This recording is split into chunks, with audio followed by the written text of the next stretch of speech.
चलें जी। अच्छा जी, बात ये है कि इस वक़्त बज गए हैं 7:40, ठीक है ना? कितने लोग आ गए हैं अभी तक? मेरे पास तो 4 आ रहे हैं सिर्फ।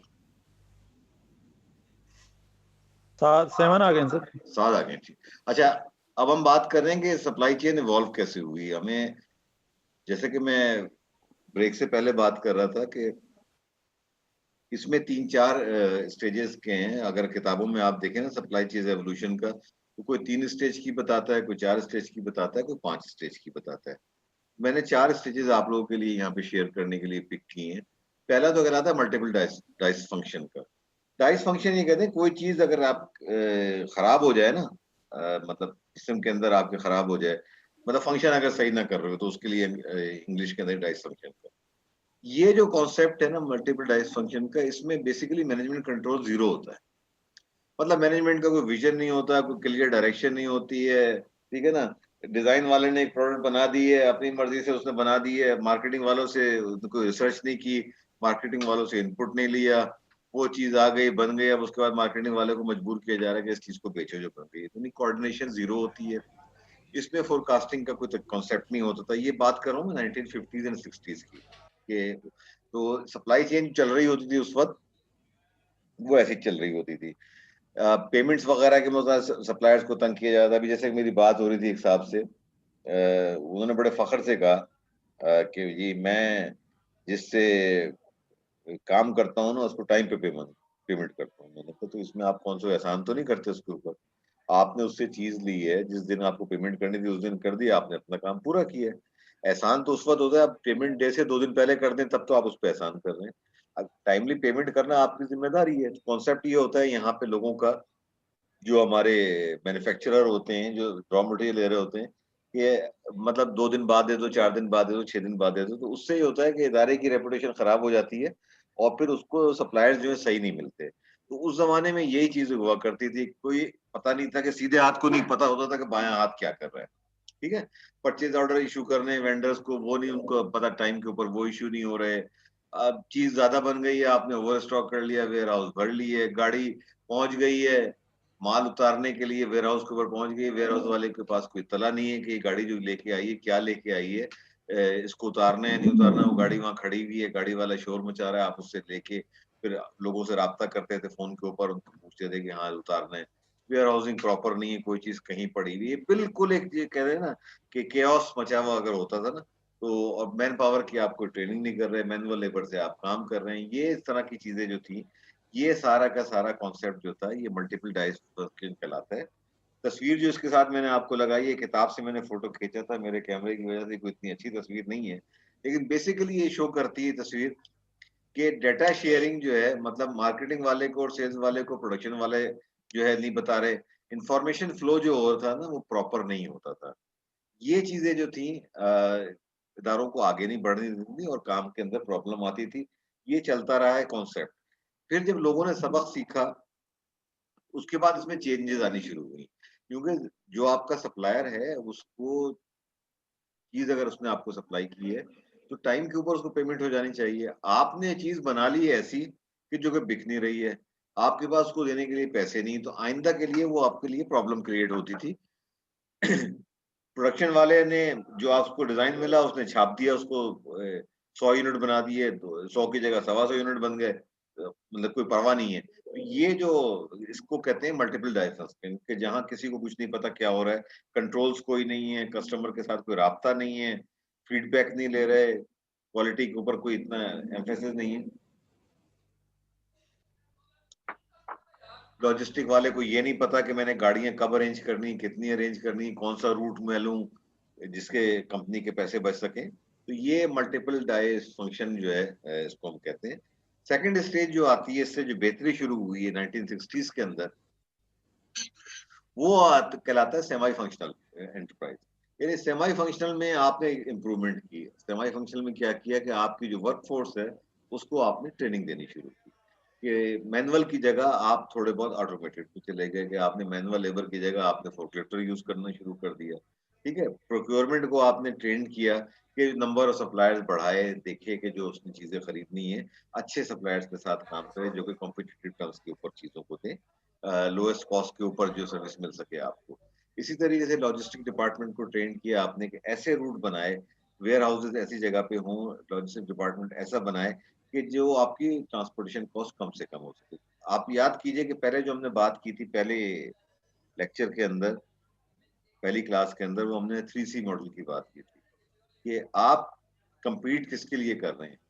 कंपीट कर रहे हैं अपने कंपटीटर के साथ, किसके लिए? कस्टमर के लिए। कस्टमर को अगर आप अपने कंपटीटर से बेहतर सर्विस, बेहतर पैसे नहीं प्रोवाइड करेंगे तो आपको प्रॉब्लम हो जाएगी, आप कंपीट कभी नहीं कर सकते। तो सप्लाई चेन वालों ने अपने आप को बेहतर किया, एम्प्लॉयज की ट्रेनिंग की गई, हर तरीके से ट्रेनिंग की गई उनकी, सॉफ्ट स्किल के अंदर, हार्ड स्किल के अंदर, ठीक है ना, मार्केट रिसर्च की गई, मार्केटिंग फोरकास्टिंग टेक्निक्स बनाई गई, जिसके ऊपर फोरकास्ट किया जाए कि आगे क्या प्रोडक्शन होगी, सीजनैलिटी के फैक्टर को इन करना है। पिछली दफा हमने बात की थी कि सीजनैलिटी बहुत इंपॉर्टेंट होती है। अब आप जैसे कि मैं आगे अपने एक है उसमें बताऊंगा आपको कि सीजनैलिटी का जो इम्पैक्ट होता है, अगर आप उसको ना करें तो पूरी की पूरी सप्लाई चेन बैठ जाती है आपकी। एक छोटी सी मिसाल आपको दे के आगे बढ़ रहा हूं मैं कि पाकिस्तान के अंदर 2 एग्रीकल्चर सीजन है। ये अगली प्रेजेंटेशन में, अगली किसी दूसरी किसी क्लास में डिस्कस करूंगा। हमारे यहाँ 2 हार्वेस्टिंग सीजन कहलाते हैं। एक कहलाता है रबी का, एक कहलाता है खरीफ का। रबी इज जो समर की क्रॉप होती है आपकी, और खरीफ जो है विंटर। विंटर में हमारे पास क्या होता है? कपास होती है, गन्ना होता है, यही होते हैं ना हमारे पास मेन क्रॉप जो है। सब्जियां तो सारा जी साल होती सर। है, और गन्नुम होती जी है। सर ये। अब आपकी इकोनॉमी डिपेंड कर रही है इन चीजों के ऊपर। जब गन्नुम लग रही होती है, गन्नुम कट रही होती है, उस वक्त अचानक आपकी सेल्स बढ़ जाती है, किस चीज की? पेट्रोल की, डीजल की। क्यों? कि थ्रेशर चल रहे हैं, ट्रैक्टर चल रहे हैं, हम्म। ठीक है ना। तो अब जो जो ऑयल के सप्लाई चेन वाले होते हैं वो इस सीजन को जहन में रखते हैं। वो फरवरी में, क्योंकि ये हार्वेस्टिंग सीजन जो आता है ना, ये होता है मार्च से लेके और जून तक चलता है। मार्च के एंड से, सेकंड वीक थर्ड वीक से शुरू होता है। अब क्लाइमेट चेंज की वजह से ये थोड़ा आगे बढ़ गया है। यानी पहले तो मार्च में शुरू हो जाता था, अब ये कि मार्च के एंड से शुरू होता है और जुलाई के अंदर भी दाखिल हो जाता है। तो ये 3 महीने आपके हाई सेल्स मंथ होते हैं। जनवरी, फरवरी, मार्च का 15 दिन जो है ये लो सेल्स के मंथ होते हैं। लेकिन इन महीनों के अंदर आप अपनी इन्वेंट्री बढ़ाते हैं, ताकि ये आप ना ऑर्डरिंग इस तरह करते हैं कि आप तैयारी कर सकें जब हार्वेस्टिंग सीजन पीक पे हो। नॉर्मली क्या होता है कि एक दिन के अंदर आपका अगर डीजल बिकता है तो वो 18,000 16,000 टन दिन का बिकता है पाकिस्तान में। हार्वेस्टिंग सीजन में नंबर डबल हो जाता है। मई के अंदर जो है ना, कभी कभी आपको रोजाना 30,000 टन भी जो है पूरी मतलब पाकिस्तान के अंदर बिक जाता है। तो अगर आपने इसकी तैयारी नहीं की है, आप मार खा जाएंगे, स्टॉक आउट हो जाएगा आपका। तो ये चीजें होती हैं कि फोरकास्टिंग, सीजनैलिटी को देखना, पिछले साल की सेल्स को देखना, क्या हुआ था, इस साल कोई नए प्रोजेक्ट तो नहीं आ रहे। क्योंकि डीजल जो है कंस्ट्रक्शन मटेरियल के तौर पे भी यूज होता है कंस्ट्रक्शन इंडस्ट्री के अंदर। जो डंपर चल रहे होते हैं, क्रेनें चल रही होती हैं, मतलब इन इन सब चीजों का जो रॉ मटेरियल जो होता है वो डीजल ही होता है ना, जिनको आप करते हैं। तो वो सारी चीजों को आप इनपुट करते हैं। देन अगेन आपका जो महीने आएंगे ना, अगस्त सितंबर अक्टूबर के 15 दिन, ये आपके लो मंथ्स होते हैं। तो आप इनको बेचने के बाद अपनी इन्वेंट्री को थोड़ा कम करते हो, कैश फ्लो बेहतर करने के लिए। फिर आप सितंबर के एंड से बाइंग शुरू करते हो स्टॉक बढ़ाने के लिए, ताकि आप नवंबर दिसंबर की जो मई पीक सेल्स है उसको आप मेंटेन कर सको। तो ये सारी फोरकास्टिंग जो है, इसकी टेक्निक्स भी होती हैं। डैशबोर्ड बन गए हैं इसके ऊपर, जिसको आप देखते हैं, पिछले 3 साल की आपने सेल्स डाल दी उसके अंदर, वो आपको फोरकास्ट करके बताता है। फिर दूसरी बात ये कि सेमी फंक्शनल में क्या होता था कि हर डिपार्टमेंट जो है ना अपनी प्लानिंग कर रहा है, दूसरे डिपार्टमेंट के साथ वो शेयर नहीं कर रहा। लेकिन वक्त के साथ साथ चीजें बेहतर होनी शुरू हुई। अ, लोगों ने सीखा कि एक सॉफ्टवेयर आई जो कहलाती है मटेरियल रिक्वायरमेंट प्लानिंग की। मटेरियल रिक्वायरमेंट प्लानिंग जिसको एमआरपी कहते हैं। फिर उसके बाद इसका एडवांस वर्जन आया, एमआरपी 2 आया। एमआरपी 2 में ये हुआ कि आपको मटेरियल रिक्वायरमेंट जो आपकी आ रही है, वो आपने एक कंप्यूटर के ऊपर अपने आपने बना ली है आपने, और वो आपको बता रही है कि आने वाले महीनों के अंदर जिस तरह की सीजनैलिटी के इम्पैक्ट को अंदर डाल के वो आपको बताएगा कि आपकी रिक्वायरमेंट कितनी आनी है, अगले महीनों में क्या आनी है। तो उसी हिसाब से आप अपनी प्लानिंग कर रहे हैं बैक एंड के ऊपर अपने सप्लायर्स के साथ। जो अपनी रिक्वायरमेंट है एडवांस के अंदर अपने सप्लायर्स को बता रहे हैं, वो सप्लायर आपसे उसी हिसाब से अपने सप्लायर को बता रहे हैं, और वो चीजें बेहतर होती चली जा रही। इन चीजों ने ये किया कि आपकी ये जब सारी चीजें आपने की, तो जिन कंपनियों ने ये कर लिया उनके प्रॉफिट भी बढ़ गए, मार्केट शेयर भी बढ़ गया, ज्यादा चीजें भी आप प्रोडक्ट ज्यादा बेचते हैं, आपका मार्केट शेयर बढ़ जाता है, फिर कंज्यूमर के अंदर आपकी एक रेपुटेशन बनती है। वो कंपनियां बर्बाद हो जाती हैं जिनकी प्रोडक्ट आज है कल नहीं है। स्टॉक आउट होना सप्लाई चेन मैनेजर के लिए एक गाली है, एक ताना है जिसको वो फेस करता है। ये एक चीज याद रखिएगा, सप्लाई मैनेजर की जिंदगी जो होती है ना, वो फुटबॉल के गोलकीपर की तरीके से होती है। फुटबॉल का जो अच्छा गोलकीपर है ना, वो अगर 1000 गोल बचाता है, किसी को याद नहीं रहता, लेकिन एक किसी इंपॉर्टेंट मैच में अगर वो एक गोल उसकी गलती से अगर हो जाता है ना, सारी जिंदगी वो उसका ताक़ुब करता है। आप कितने ही अच्छे सप्लाई मैनेजर क्यों ना हो, आपने 25 साल बड़े कारनामे किए हों, बहुत कंपनी को पैसे बचा के दिए हों, प्रॉफिट दिया हो, आपका एक नाम हो, लेकिन अगर एक दफा स्टॉक आउट हो गया, ड्राई आउट हो गया, तो सारी जिंदगी ये चीज आपका ताक़ुब करती है कि मैं आपने जो है उस वक़्त फलाने सन के अंदर, अभी आपके सामने मैं मिसाल दे रहा हूँ, 2020 जून के अंदर चले जाइए आप। आपने देखा होगा पेट्रोल पंपों पे लाइनें लग गई थी, प्रोडक्ट जी शॉर्ट, सर, ऐसे ही है। देखा था ना? कितना हंगामा मचा, इंक्वायरियाँ हो रही हैं, मीडिया भरा हुआ था, क्या भरा हुआ था। तो वो लोग जो मेरे साथी सप्लाई चेन में काम कर रहे हैं, I used to feel sorry for them कि उनके साथ जो हो रहा है, उनमें कुछ उनकी गलतियाँ थी, कुछ उनकी गलतियाँ नहीं थी, कुछ चीज़ें, कुछ फैक्टर्स जो उनके कंट्रोल में नहीं होते, लेकिन वो करने पड़ते हैं। तो ये सेकंड स्टेज थी। ये खत्म हो गई 60s-70s के अंदर। जब मेन फ्रेम कंप्यूटर आ गए, उस वक़्त जो है आपकी थोड़ी प्लानिंग बेहतर हो गई। थर्ड स्टेज जो आई है ना इसके अंदर, जिसको हम कहते हैं, हम थोड़ा बेहतर हुए, वो कहलाती है थर्ड स्टेज हमारी इंटेग्रल एंटरप्राइज। इंटेग्रल एंटरप्राइज में क्या है कि आपका एक मेन फ्रेम कंप्यूटर आ गया है, उसने लिंक कर दिया आपको, ईमेल आ गई है, ईमेल के जरिए आप लिंक हो गए। एक कॉन्सेप्ट आया था 80s के अंदर और अर्ली 90s के अंदर, जबकि सप्लाई चेन का पूरा नाम दिया गया, और वो कॉन्सेप्ट था कि intranet sharing. Cross functional team क्या होती है कि फैसले करने में हर डिपार्टमेंट अगर अलग अलग बैठ के फैसले कर रहा है, एक फाइल गई दूसरे के पास, फाइनेंस वाले ने उसको उठा के साइड में रख दिया, 3 दिन तक उसने फाइल को खोल के देखा ही नहीं कि उस फाइल के अंदर है कि कितनी इंपॉर्टेंट वो चीज, तो फैसले करने में देर होती थी। तो वेस्ट के अंदर ये कॉन्सेप्ट आया क्रॉस फंक्शनल टीम्स का। क्रॉस फंक्शनल टीम्स क्या होती हैं कि क्रॉस फंक्शनल टीम के अंदर फाइनेंस वाला भी बैठा होगा, उसके अंदर मार्केटिंग वाला भी बैठा होगा, उसके अंदर आपका प्रोक्योरमेंट वाला भी बैठा है, उसके अंदर सप्लाई चेन वाला भी बैठा है, उसके अंदर वेयर हाउस का मैनेजर भी बैठा है। सारे लोग बैठ के जो भी फैसले कर रहे होते हैं, एक कमरे में बंद होके 2 घंटे, 3 घंटे, 4 घंटे में फैसले करके वहीं अप्रूवल दे के उठते थे, ताकि काम को आसानी हो जाए। इधर से उधर काम ना घूमे, इसके पास मेल गई, उसने 2 दिन मेल में जवाब नहीं दिया, 4 दिन उसने मेल का जवाब नहीं दिया, एक के ऊपर एक चढ़ के बैठ गया। अब जैसे मैं आपका अपना ज़ाती तजुर्बा शेयर कर रहा हूँ, कि जहाँ से मैं काम आया था काम करके, वहाँ एक स्टैंडर्ड प्रोटोकॉल था हमारी कंपनी के अंदर। स्टैंडर्ड प्रोटोकॉल ये था कि अगर आपको वर्किंग डे के अंदर कोई एक ईमेल मिली है, you have to respond within 5 hours. Except कि वीकेंड के ऊपर अगर आपको मिली है, तो आपको एक रिलैक्सेशन थी कि आप मंडे तक उसका जवाब दें। क्योंकि अब तो सारी कंपनियों ने ईमेल आपके मोबाइल फ़ोन पे भी होती है। जिसमें आप जीमेल रखते हैं, इसी तरीके से कंपनी का ईमेल वो आपको मिल जाता है, जहाँ भी आप नेट के साथ कनेक्ट होते हैं।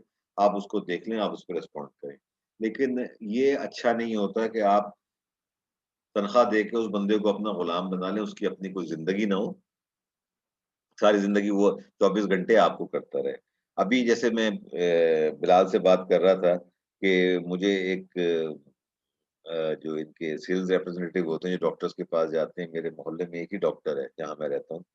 तो लेकिन मैं आज तक कभी उसको दिखाने गया नहीं, लेकिन जब भी उसकी दुकान के सामने गुज़रता 4-6 मोटरसाइकिल के ऊपर मुझे लोग, वो बैग से पहचान हो जाती है ना कि इनका एक बैग लगा हुआ होता है, बड़ा-सा बैग होता है ना इनके पास।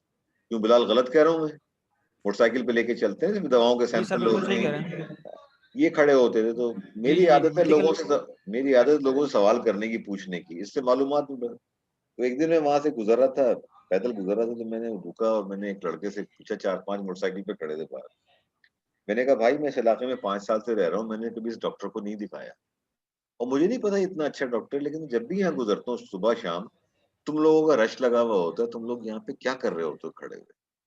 तो उस बच्चे ने मुझे बड़ी अजीब बात बताई। उसने कहा कि सर बात ये है कि दवाओं की कंपनियां पाकिस्तान में नेशनल और मल्टीनेशनल मिलके कोई 80 को बढ़ चुकी हैं। आई डोंट नो ये नंबर सही बता रहा था कि गलत बता रहा था, कहते हैं 80 को एक्सीड कर चुकी हैं दवाओं।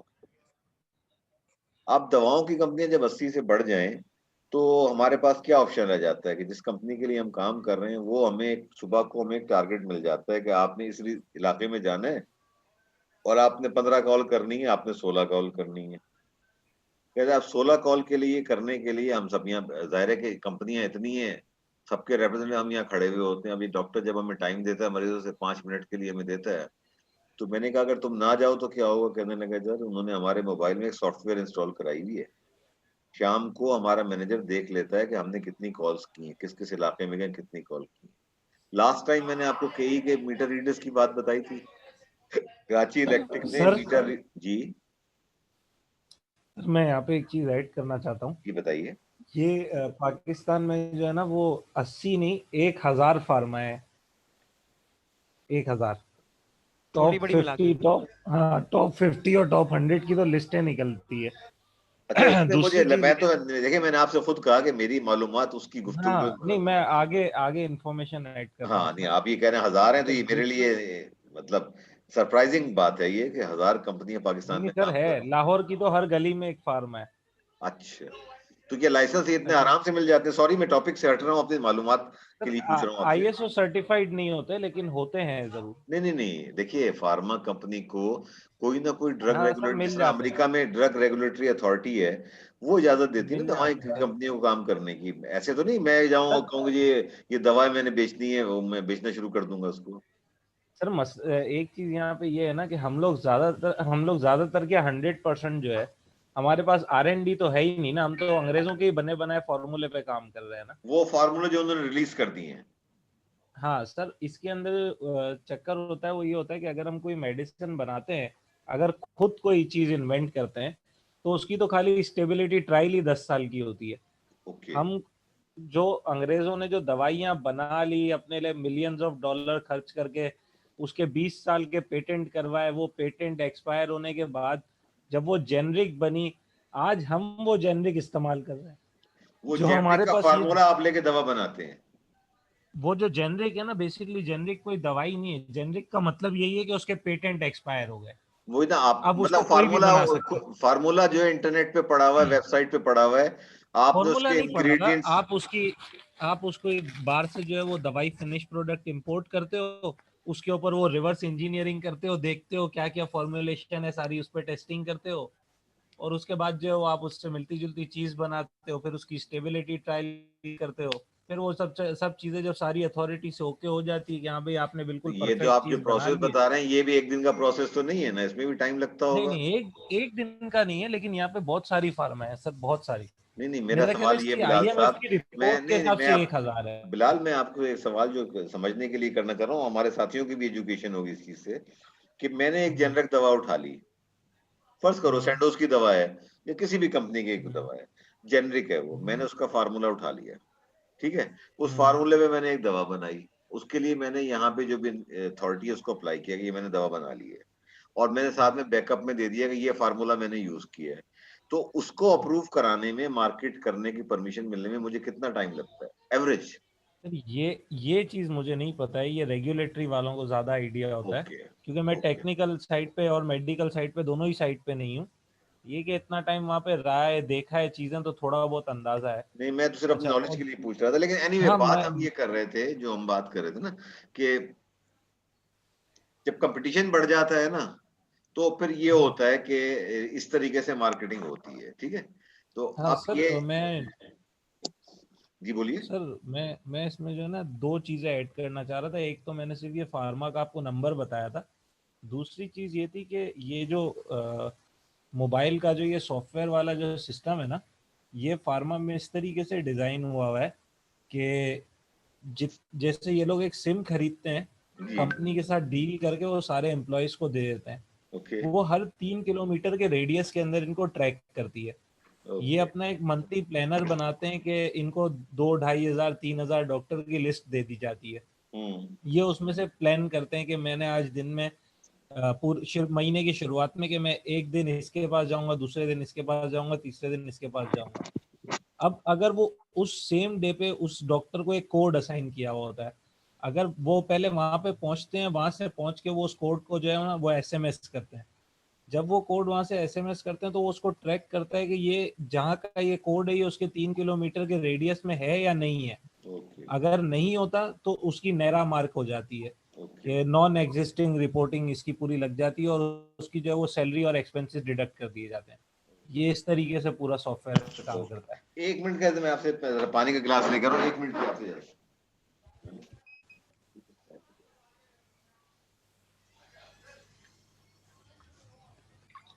ठीक है, ये हम बात कर रहे थे ना। अच्छा, ये जब सारी चीजें हुई ना, जब क्रॉस फंक्शनल टीम का मैंने आपको बताया कि ये कॉन्सेप्ट है, उसके बाद हमने बात की थी मटेरियल रिसोर्स रिक्वायरमेंट प्लान की ना, एमआरपी, फिर एमआरपी 2 आया। ये जरा ना, ये एब्रिविएशन जरा गौर से सुन लीजिए, ये कल को आपके काम आएंगे।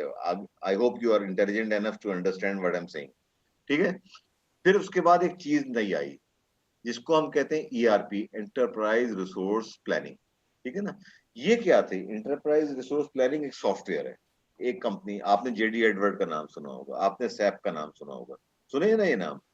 बड़ी कंपनियों के अंदर ये होता है। जी जी ये जी क्या सर। करते हैं, इनके मॉड्यूल्स होते हैं, 10 मॉड्यूल होते हैं, 11 मॉड्यूल होते हैं। एक मॉड्यूल होता है एचआर का, एक मॉड्यूल होता है फाइनेंस का, एक मॉड्यूल होता है इन्वेंट्री मैनेजमेंट का। मतलब 11-12 प्लानिंग होते हैं। कंपनी फैसला करती है कि हमने क्या लेना है। इससे क्या होता है कि जब सैप के ऊपर आप चले जाते हैं ना, इंफॉर्मेशन जो है हर एक को अवेलेबल हो जाती है। अब मिसाल के तौर पे मैं सप्लाई चेन मैनेजर हूँ, मैं देखना चाहता हूँ कि जी पाकिस्तान के क्वेटा में जो मेरा डिस्ट्रीब्यूटर बैठा हुआ है उसकी सेल्स कैसी जा रही है। तो ईआरपी के थ्रू मैं देख सकता हूँ कि उसकी सेल्स कैसे जा रही है, और वो मैं अपने आप को कैसे उसके साथ अलाइन करूँ, देख लूँ। इसी तरीके से वो बैठ के ईआरपी के जरिए उसको ये पता होता है कि इन्वेंट्री में मेरे पास कितनी चीज पड़ी हुई है, सेमाई फिनिश कितनी गुड्स पड़ी हुई है, फिनिश गुड्स कितनी पड़ी हुई है, ट्रांसपोर्टेशन पे ऑन व्हील मटेरियल मेरा कितना है, स्टॉक के अंदर मेरे पास कितना, उसके सामने पूरी पिक्चर होती है। मार्केटिंग की डिमांड उसके सामने होती है। मार्केटिंग वाले अगर कोई डिमांड में एडजस्टमेंट कर रहे होते हैं तो वो होता है। फिर सारे डिपार्टमेंट जो है ईमेल के थ्रू लिंक होते हैं। इंटर डिपार्टमेंट ईमेल ना, आपने एक बैठ के, अब आप अपनी यूनिवर्सिटी की मिसाल ले लीजिए। मैं सिटी कैंपस में बैठा हुआ हूँ, मुझे कोई मसला होता है सिटी कैंपस में, मैं रजिस्ट्रार को एक मेल भेजता हूँ, जनाब ये मसला है। अभी कल परसों की बात है कि आपके ये अफवाह उड़ गई थी 25 तारीख को क्लासे का ये हो रहा है। हमारे पास कोई ऑफिशियल नोटिफिकेशन नहीं था। 26 तारीख को मैंने उनको मेल की, सॉरी 25 को, कि भाई जरा मुझे बता तो दीजिए कि मेरी क्लासेस हैं, ये क्या है, इसका क्या शेड्यूल बन रहा है, आप लोग क्या फैसला कर रहे हैं। यहाँ सिटी कैंपस में जो लोग बैठे हुए हैं जिनके पास कोई मालूमात नहीं है। तो फिर उन्होंने मुझे ईमेल पे जवाब दिया कि जी हमारी एचईसी से बात चल रही है, जब तक एचईसी से क्लियर हम ना हो जाए हम कोई इंस्ट्रक्शंस इशू नहीं कर सकते। तो ये एक फैसिलिटी थी ना। तो मैंने उनको एक ईमेल भेजी, उन्होंने मुझे ईमेल पे जवाब दे दिया, और शाम तक मुझे पता चल गया कि 26 तारीख से जितनी भी फिजिकल क्लासें वो सस्पेंड हो गई। ये पहले ये चीज पॉसिबल नहीं थी ना। अब ये ईआरपी यानी ईमेल की वजह से मैंने उनको एक सवाल पूछा, उन्होंने सवाल का जवाब दिया, और मैंने उसी वक्त प्लानिंग कर ली। आपका जो कोऑर्डिनेटर है उससे बात कर ली, उससे जाके मैंने कहा बताओ भाई कैसे करना है। उसने मुझे जो है कहा कि जी मैं आपको ही नहीं, जितने भी फैकल्टी है उनको एक ईमेल निकाल रहा हूँ, व्हाट्सअप कर रहा हूँ, उनको बता रहा हूँ कि जी अब हमने ये जो 2 महीने की लॉकडाउन हो गया है जनवरी तक का, इसमें हमने क्या करना है। तो जाहिर है कि अब हर चीज ऑब्वियस होगी ना। ये एक ईमेल की वजह से मुझे सारी मालूमात सही मिल सर। गई, जो कि पहले पॉसिबल हम्म। नहीं था। ये तो एक। ठीक अच्छा, ठीक। इसी तरह इंटीग्रेटेड रिसोर्स एंटरप्राइज के अंदर भी यही होता है कि आपकी कोई क्वेरी है ना, आप उस क्वेरी को कंसर्न डिपार्टमेंट को भेजते हैं, और जिस जिसको आप समझते हैं कि जरूरी है उसको आप सीसी करते हैं ना आप सीसी। जी जी सर। आपने जहां भी जिस इदारे में काम किया होगा, फिरोज साहब आप ईमेल भेजते हैं नहीं भेजते? जी सर, इसमें ईआरपी के थ्रू हम जो है ना क्यूएफबी क्वालिटी फीडबैक रिपोर्ट या इस तरह दूसरी कोई चीजें हैं वो हम भेजते हैं सर, आप सीसी में क्वालिटी रख के। रिपोर्ट ईमेल भेजते हैं ना। अगर कोई कस्टमर जी कंप्लेंट सर। आती है वो भी आपको ईमेल के थ्रू ही आती होगी ना, कि ये जी सर, कस्टमर ईमेल के कंप्लेंट थ्रू आई, ही इसको आती है। इन्वेस्टिगेट करना है। जी सर, ईमेल के थ्रू ही आती है, वो क्वालिटी ये फीडबैक कहलाती है जो यही कस्टमर मैं एंड से आती है। यही मैं आपसे पॉइंट यहाँ पे एम्फसाइज करने की कोशिश कर रहा हूँ कि डिपार्टमेंट जी जब सर ईमेल बिल्कुल। से लिंक होते हैं ना, तो आपने एक लेबोरियस काम जो था ना कि कासिद है, वो आपने एक फाइल बनाई, एक लेटर बनाया, उसको कासिद को दिया या मेल में डाला, उस तक पहुंचा। अब आप बैठे हैं हेड ऑफिस के अंदर, प्लांट है आपका पोर्ट कासिम के ऊपर, आपने यहाँ से एक ईमेल लिखी, सेकंडों के अंदर उस तक पहुंच जाती है, उसको मिल जाती है, और अगर वो समझदार आदमी तो उसके ऊपर रिस्पॉन्ड करेगा, आप उसके ऊपर एक्ट कर लेते हैं। तो आपकी डिसीजन मेकिंग बहुत क्विक हो गई है। जितने ऑर्डर आपको रिसीव होते हैं वो फौरन के फौरन प्रोडक्शन वाले को परचेज मिल जाते हैं, प्रोडक्शन वाला परचेजिंग रिक्विजिशन बना देता है, वो रिक्विजिशन परचेज रिक्विजिशन वाला जो अप्रूवल लेता है, फाइनेंशियल अप्रूवल लेता है, उसने वेंडर को, जो भी उसके वेंडर हैं, अगर रेट फिक्स है तो उस रेट के ऊपर उसने नंबर ऑफ पीसेस का ऑर्डर दे दिया, रेट फिक्स नहीं है तो उसने टेंडर कॉल कर लिया। ठीक है। अब इंटरनेट का एक फायदा क्या हुआ है, इंटरनेट का एक फायदा ये है कि आप सिर्फ पाकिस्तान की बात नहीं कर रहे, आपका सप्लायर अगर मुल्क से बाहर बैठा हुआ है, आप उससे 2 मिनट के अंदर बात कर सकते हैं, नहीं कर सकते? अभी थोड़ी देर पहले मैं सर आपसे बात इसमें कर और रहा था। एडिशन करना चाहूंगा जी बताइए। सर। जैसे हम हेड ऑफिस में होते थे तो हमारा जो एक ऑफिस है टेक्नो सिटी की सदर की तरफ, वहां पे कोई शिपमेंट्स आती थी तो ज्यादातर हमारी इंपोर्ट्स होती थी, तो बाई एयर जब भी आती थी तो डीएचए हमें डिलीवर करता था। तो उनके डिजिटल सिग्नेचर्स होते थे, इवन वो सुबह जब निकलते थे कि यार आज डिलीवर करना है, तो हमारे पास ईमेल्स आ रही थी कि यार ये आज निकला है, तो मोस्ट प्रॉब्ली ये सुबह दोपहर 1 बजे आ जाएगा। उनका एस्टिमेटेड टाइम होता था, और जब बंदा रिसीव करता था उस तक हमारे पास विद इन सेकंड हमारे पास ईमेल आ जाती थी। ये भी वो ईआरपी सिस्टम कर रहे थे फॉलो। अच्छा, ये भाई परशोत्तम साहब, आप दिल क्यों बना रहे हो लाल रंग का इसके ऊपर भाई? क्या हो गया परशोत्तम, कोई याद आ रहा है क्या आपको? सर लेक्चर अच्छा लगा इसको, हैं? मैं लेक्चर देख रहा बहुत हूँ भाई, पसंद आ गया। ये लाल रंग का दिल तो किसी और के लिए बनाया जाता है भाई, मैं बूढ़ा आदमी, मेरे लिए मत बनाओ तुम इन लोगों के लिए। मैं बहुत इस मामले से, मैं इन चीजों से मुतासिर नहीं होता। अच्छा, जिसको दिल बना के भेजना है उसी को भेजो, मुझे ना भेजो। ठीक है। सर ये बता रहे थे टाइम हो गया उसके पास जाने का। अच्छा। No sir. नहीं तो आज वीकेंड तो नहीं है ना, जुम्मा है ना, ये गाँव जाएगा क्या ये? Parshottam, are you married? ये सर नहीं, असल में मसला ये था कि वो मोबाइल का लॉक था ना, वो खोलने के चक्कर में हो गया ये। भाई हमें तो ये लग रहा है कि आप किसी से मिलने के लिए बेचैन है। भाई अगर ऐसी बात है मैं क्लास खत्म कर देता हूँ, ऐसी कोई बात नहीं है। मैं दो दिलों के दरमियान नो रुकावट सर, नहीं बन सकता भाई। कभी हम भी कुछ जवान और रहे। अपना देखो, दिल बात देखो भाई, कभी हम भी सर जवान रहे। मैं अभी ये हंसी मजाक हो रहा था कि अस्करी की शादी हुई, वो नहीं है। तो अस्करी अगर 4 हफ्ते तक क्लास में आएगा तो उससे बड़ा बेवकूफ कोई नहीं होगा, मुझे उसकी सलाहियतों पे शुबा होने लगेगा। अगर वो नहीं सर, वो अभी बहुत खुश है। नहीं, नहीं, वो तो पहली शादी में सब खुश होते हैं, जब दूसरी शादी होती है उस वक्त पता चलता है। जब शादी 3 साल पुरानी हो जाएगी ना, जिंदा रहा तो उससे पूछूंगा कि कितना खुश है वो। ये छोड़ दो ये बातें भाई। मैं, आप जितनी आपकी उम्र है ना, उससे ज्यादा मेरी शादी को हो चुका है। तो मुझे ना बताओ ये चीजें। लेकिन बहरहाल उसकी खुशी है, हम उसकी खुशी में खुश हैं, वो खुश रहे, अल्लाह उसको और खुशियां दे। तो लेकिन मैं पॉइंट ये मेक कर रहा हूँ कि अगर इस वक्त वो आके हमें ज्वाइन करेगा ना, तो मुझे उसकी शादी के मामलात पे कुछ शुबा होने लगेगा। सही बात है Anyway, सर, वैलिड क्वेश्चन है। तो परशोत्तम, अगर तुमने अपने जाना है, गांव जाना है, मैं तुम्हें नहीं रोकूंगा, बस में बैठो और जाओ भाई, अगर तुम्हारी बेगम वहां पे है तो। नो सर, मेरी तो अभी शादी भी नहीं हुई है। दीजिए, बताइए, फिर शादी भी नहीं हुई और दिल बना के हमें भेज रहा है, ये अजीब बात है भाई, कुछ समझ में नहीं आ रही है। सर सर पहले से ख्यालात बता रहा है सर। अच्छा। सर और जी, कुछ नहीं माना, दिल बन गया। दिल बन गया। चलो, अच्छा, तो बात ये है कि ये इंटरनेट जो है ना, इसने जो है दुनिया को आसान कर दिया। जैसे कि हम पहले बात कर रहे थे कि आप यहाँ बैठे हैं, आप चाइना में अपनी फैक्ट्री जो आपके लिए माल बना रही है, अब तो ये इंटरनेशनल एग्रीमेंट का एक हिस्सा बन गया है। अभी देखें, मैं अगेन वही, जिस जिस फील्ड में आदमी ने काम किया होता है बार बार उसको कोट करता है। एक जमाना था कि आज से 15 साल पहले, जब हम इंपोर्ट करते थे, जहाज हमारा चलता था, हमारे पास एक फैक्स पे इत्तला आती थी कि जहाज आपका चल पड़ा है। उसके बाद जहाज वाले के पास वायरलेस होता था, उससे कहीं वो नियरेस्ट पोर्ट से मैसेज भेजता था।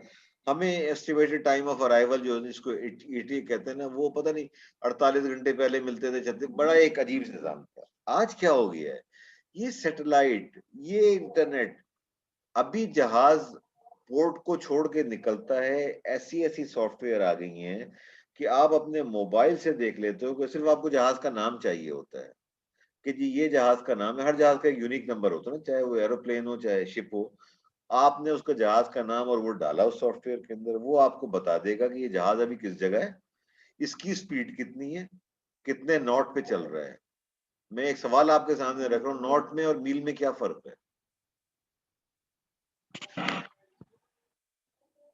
देखो, खुश्की में जब हम फासला नापते हैं ना, तो वो माइल्स में या किलोमीटर में नापा जाता है या नहीं है? जी मैं जी अगर कहूँ ना कराची और हैदराबाद का फासला 105 मील है, आप में से कुछ लोग मान जाएंगे। अगर मैं ये कहूँ कि नहीं जी, आप लोग जो है वो तो जो रोड साइन देखते हैं वो तो किलोमीटर बताता है, तो मैं आपसे कहूंगा जनाब कराची और हैदराबाद का फासला 145 किलोमीटर है। आप कहेंगे हाँ जी बिल्कुल, मैंने बस में बैठा था, मैंने देखा था, कराची से हैदराबाद इतना है, कराची से नूरियाबाद जो है इतने किलोमीटर दूर है। बाय द वे, आज आपसे एक सवाल पूछ रहा हूँ, ये दो शहरों के दरमियान फासला कैसे नापते हैं?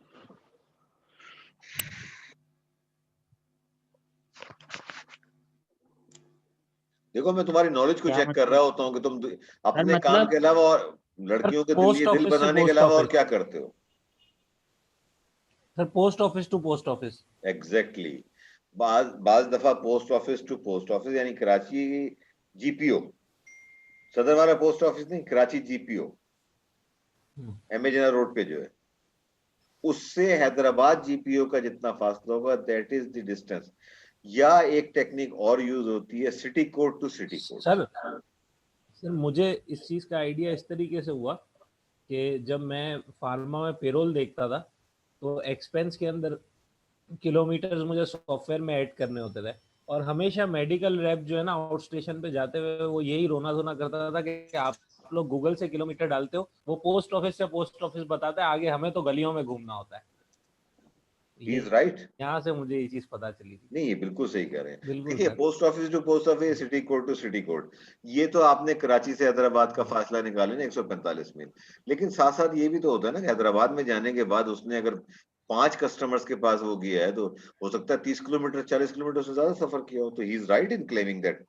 आप उसको ये तो नहीं कर सकते ना कि आप उसको कहोगे भाई जाओ भाग जाओ, मैं तुम्हें सिर्फ 145 किलोमीटर के आपको 15 रुपए किलोमीटर के हिसाब से पे करूंगा, आगे मैं आपको पे नहीं करूंगा। You can't say that.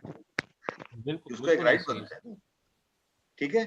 तो अब इसके बाद जब देखिए, जब ये चीजें हो गई प्रोडक्शन की, हमने शेयरिंग का कर लिया कि इंफॉर्मेशन का नेटवर्क से जो है एक्सेस मिल गई दुनिया में, आपने देख लिया, जहाज की हमने बात कर ली कि आपके लिए, पाकिस्तान के लिए, एक्स कंपनी के लिए, शेल के लिए जो जहाज निकला है, शेल का जो सप्लाई मैनेजर यहाँ बैठा हुआ है वो उसको अपने मोबाइल पे ट्रैक कर रहा है, वो देख रहा है। अच्छा हाँ, मैंने सवाल किया था आपसे, मील में और नॉट में क्या फर्क है?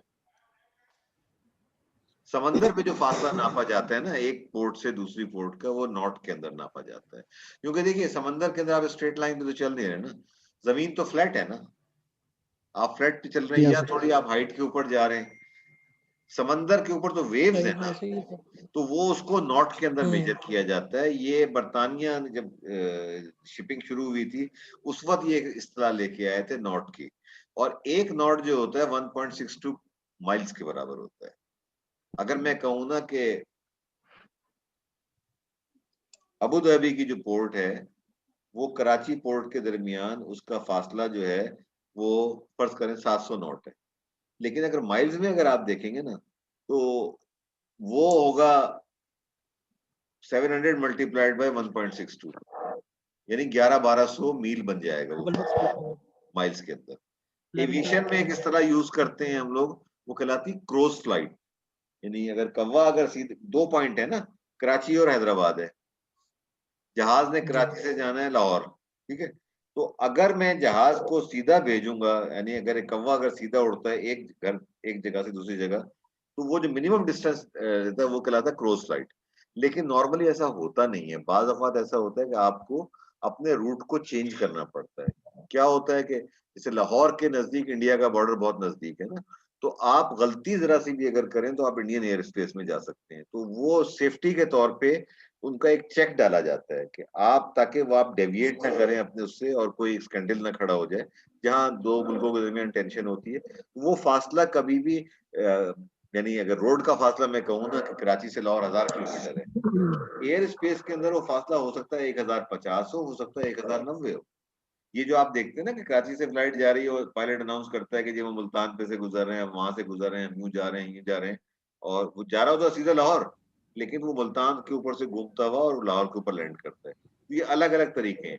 तो नॉट जो है वो मेजर है शिप का, कि शिप की स्पीड जो है वो नॉट के अंदर निकाली जाती है। शिप अगर 13 नॉट 14 नॉट के ऊपर चल रहा है तो उसको आप 1.6 से मल्टीप्लाई कर लें तो वो समझ लें कि वो जाहिर है कि उसके ऊपर उसका अपना एक वजन है, उसके ऊपर 60-70 हजार टन वजन लदा हुआ है, तो वो उसके इंजन जो होते हैं इतने पावरफुल नहीं होते कि उसकी स्पीड जो है 20 नॉट तक या 25 नॉट तक मैक्सिमम लेके जाएगा, तो 20% बढ़ा लेगा, 15-16 पे चला जाएगा, लेकिन उसको फ्यूल ज्यादा बहुत बर्न करना पड़ता है, तो वो ऐसा नहीं करता। अच्छा, मटेरियल रिसोर्स प्लानिंग हम डिस्कस कर चुके हैं। Material resource sorry requirement planning, MRP requirement planning, ये चीजें जो होती है ना ये आपको हेल्प करती हैं, ये आपके टूल्स हैं जो कि आपके काम को, सप्लाई मैनेजर के काम को, कंपनी के काम को आसान कर देते हैं। आपको पता है कि आपके पास रॉ मटेरियल इतना पड़ा हुआ है, इससे इतनी फिनिश गुड बन सकती है, तो आप एमआरपी को देखते हुए परचेज वाले को बता सकते हैं कि इनिशिएट कर दो।